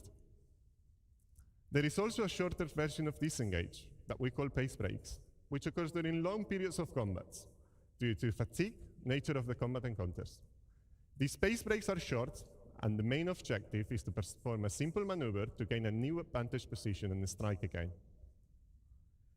This new flow is what encompasses the core of our new AI Fly combat experience, in combinations with AI traits that will give designers the tools to tailor each combat encounter in the verse.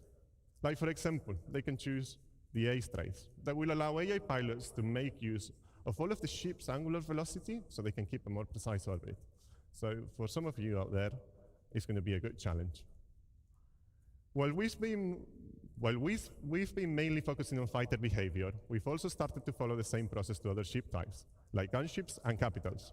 In the near future, we want to deliver an experience where going against a capital ship like an Hydrus is a tough fight, that unless you bring the right combinations of tools, meaning ships that are equipped to take down capital ships, you will get demolished by their powerful turrets. Now, after all of the feedback, in our first internal playtest, we've received a lot of constructive and positive feedback. And Yogi's not longer being destroyed by the AI, so I think he likes it a bit more. Thank you, everyone. I hope you enjoy the new AI. And back to you, Yogi.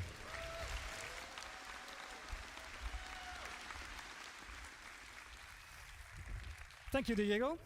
Okay, so now we're going to talk about, we heard about how AI makes my life hard. Now let's talk about how to return the favor. We're talking weapons. So, the weapon and aiming systems in Squadrons, they went through a lot of changes. I can only mention a couple of them, so I will go through them relatively quickly. First thing on our to-do list is basically weapon tuning. At the moment, almost all weapons in the PU are practically the same. In Squadron, that's not the case. Almost all weapons have different properties. They have like different projectile velocities, different DPS numbers. But they're not just different in terms of these numbers. They also feel different. Remember the cinch cannons from like a couple of years ago? They were they were very powerful weapons, but they were extremely easy to use, which made them meta weapons. So we're going to bring the cinch cannon back, but we'll make sure that the amount of work you put into these cannons in order to employ them is on par with the other guns. So there's a lot of stuff that we're going to do to make sure that weapons have a lot of pros and cons and avoid meta. Specifically for this build, Brent is equipped with a I think a close and burner laser repeater. Can you fire it once? Yeah.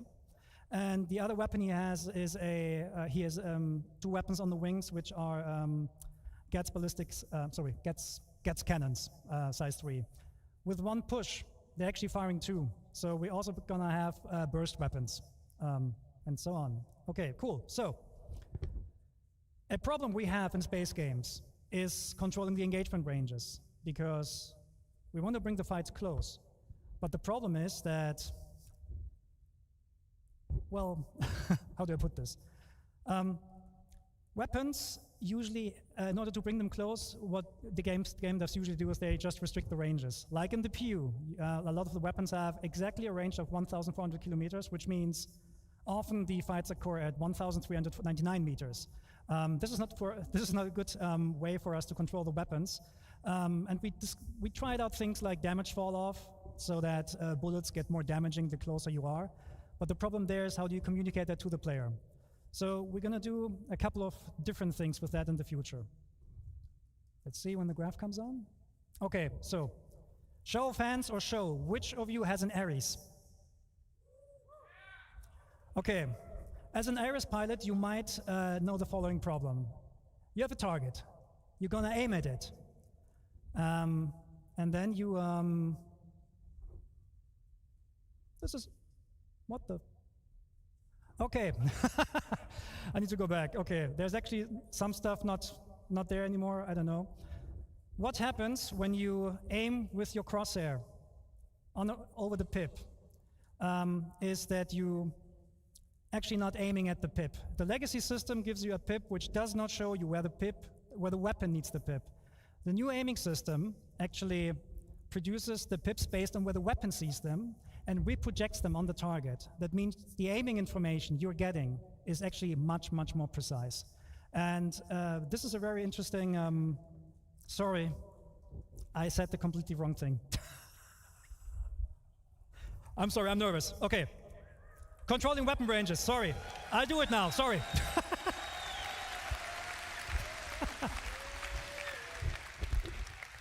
Okay, sorry. Okay, controlling ranges. In the future, all the weapons will get much, much longer ranges. Size 1 weapons will fly to up to 5 or 6 kilometers before the despawn. The way how we do this, how we do this is we're adding spread. Because spread is for us is a very good indication on how to control the ranges. This is not a one-to-one relationship there, so don't worry, you won't get like spread with like 20 degrees offset or something like that. Don't worry, right? But if we compare the spread of the weapon with the target size, we know when the weapon is in range. We know when you actually are close enough so that the majority of your hits can hit, and we're telling you that via the aiming system now. So Brent, let's go back to the demo. If you get a green pip and a green crosshair, it means you have a high chance of your weapons hitting the target. If Brent takes a little bit of a step back and waits until the pips and the crosshair turn red, this does not mean that the ship is out of range. You can still hit it, but you might waste bullets. This also has the benefit that, I'm not sure if you saw that before, but if you look at how many bullets are in the air, you're actually getting a lot of bullets, a lot more bullets, and it just looks a lot better. Okay, Brent, just kill these guys now. Bam!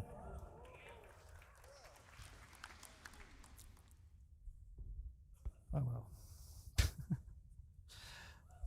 Okay, so that was this one. Okay, a thing you might have seen is that Brent is loaded with size 3 guns on size 3 gimbals. That means we're removing the M-1 system. The reason for that is the original intention of like controlling the performance between joystick and mouse players just didn't work out, and the new aiming system is flexible enough to deal with these differences. So we're just removing it and keep going. So, next point, pip grouping. If you have different weapons with different projectile velocities, you will get different pips. Because merging the pips makes no sense for us anymore, because the weapons are gonna have vastly different projectile speeds. So if Brent, for example, enables all the weapons now, you get separate pips. So let's talk a bit about pip optimizations here. And this is the thing I messed up before. Again, who is an Aries? If you aim at your target, you get a pip, right? Your Aries owners know that. You aim at the pip, you shoot, you miss. And this is because the pip is not being shown where you need it. In the future, we're actually offsetting the pip where the weapon sees it and then reproject this onto the crosshair. Like that. And when you then hit, you hit. No, when you then shoot, you hit. And this is, of course, also communicated by the aiming system. So when the pips turn green and when the crosshair turns green, just shoot. Okay, so now to the actual best part. We cannot take down this hammerhead. It's too big for us. But we can cripple it. The weak points on the hammerhead are the turrets. The way we're going to do this in the future is with precision targeting mode. Brent? Enable precision targeting mode. There we go.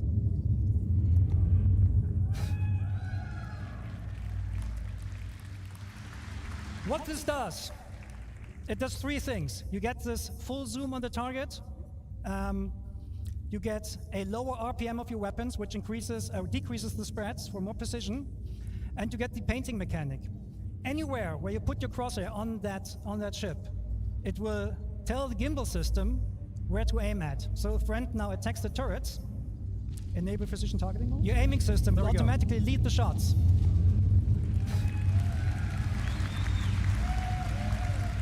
Bam! Enable precision targeting. One turret down. There we go.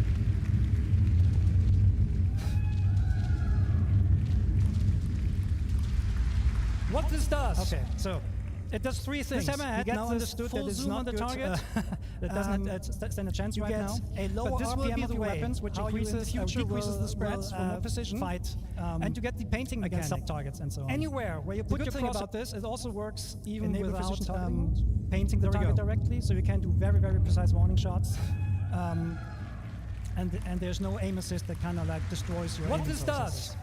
Okay, it does So three the fight's things. now over? You get this full zoom on the Sorry, I target. need to rush this a little bit because I messed up stuff You before. get a lower RPM of your weapons, which increases or And you decreases wanna the look at Pyro spreads 3. for more precision. Okay, Brent, And you switch get to the nav painting mode. mechanic. bring us Anywhere down to where you that put your landing cross.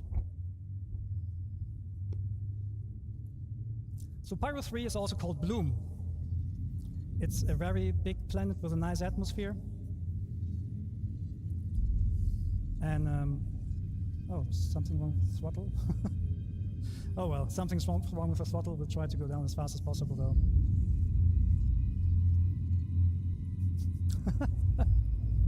I said gameplay demo might have bugs. Okay, let me go there now. Okay, yeah, steeper angle, that works.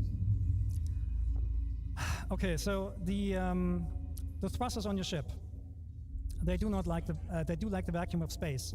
Well, we're talking spaceships here, right? And we have thruster efficiency curves on these thrusters. So at some point, especially the MEF thrusters, they will cease working because they don't like atmosphere. They will overheat very, very quickly. So there's the question, what happens when you go down to a planet and you want to rotate your ship with your thrusters off? Well, we'll see. Can you go to external view? Can you waggle your tail?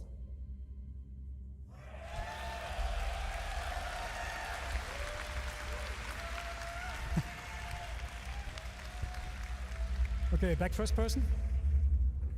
Okay, so what you see here is the new aerodynamics model.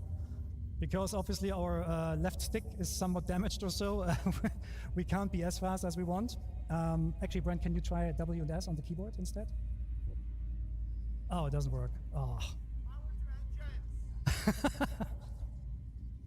No, it doesn't. Yep. Okay. No, the stick is affecting us. Okay, anyways, we're gonna go down as far as possible. So the new aerodynamic system is a complete replacement of the aerodynamic system that you currently have. And you need your control surfaces to actually turn the ship around. It simulates the airflow over your lift surfaces, and therefore the slower you become, the less effective those control surfaces will be in order to turn your ship. So we can demonstrate this. So if Brent just sits here and yaws left and right, you will see he cannot go further than that. That is in line with what real airplanes also experience when they're trying to use the rudder to yaw left and right. So what Brand can do here is he can roll and he can pull to actually change his direction.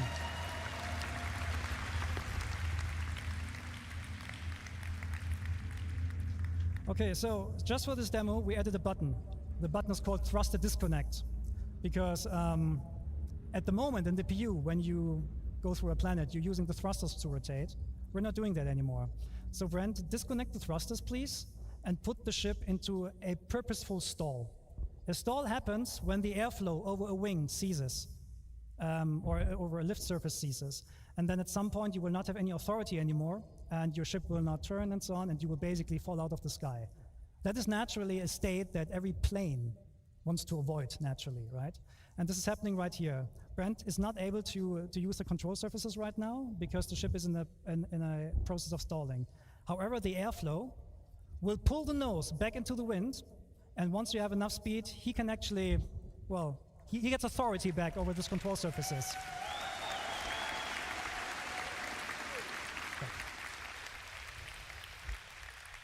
That means for you as players, what you can actually do, you can do aerobraking, you can do pure gliding if you want to.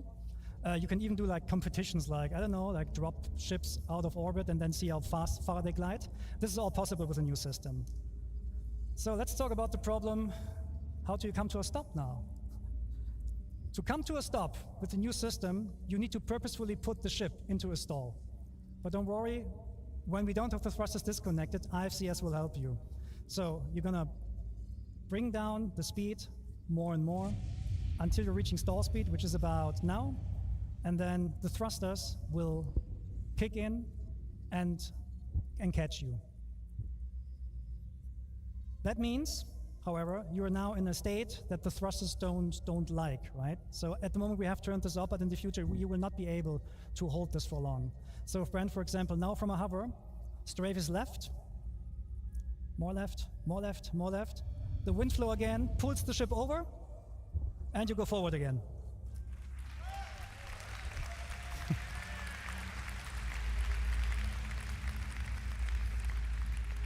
Okay, so now Brent, now show us how to come to a hover, and do we have some water here? Oh yeah, there's our point, okay.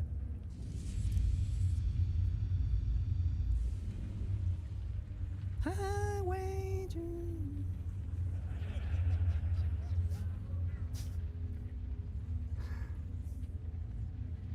Okay, so there's our landing point.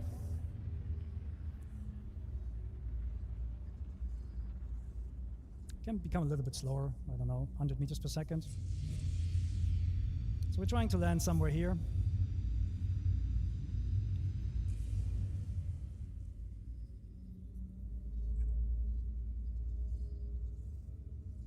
Whoa, look at this.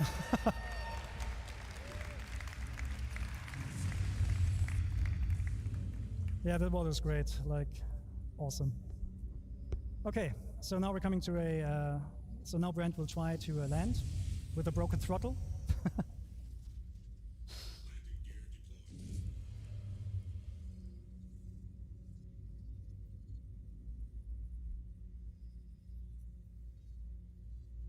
And yeah, he's aided a little bit here by the landing gear, so he has landing gear out, I think, because that automatically enables precision mode at the moment, so that you're a little bit slower, but you can of course like turn this off as a player.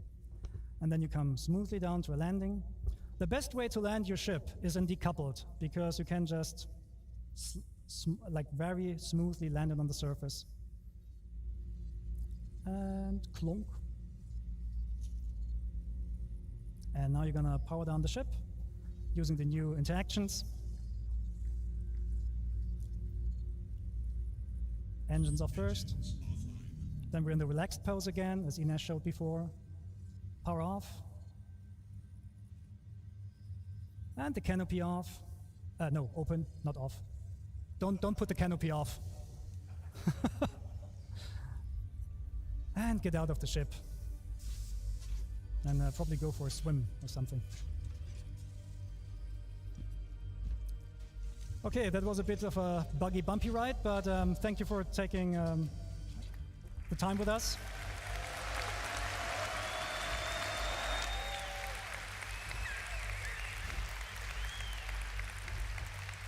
And we'll see you in the verse. Thank you.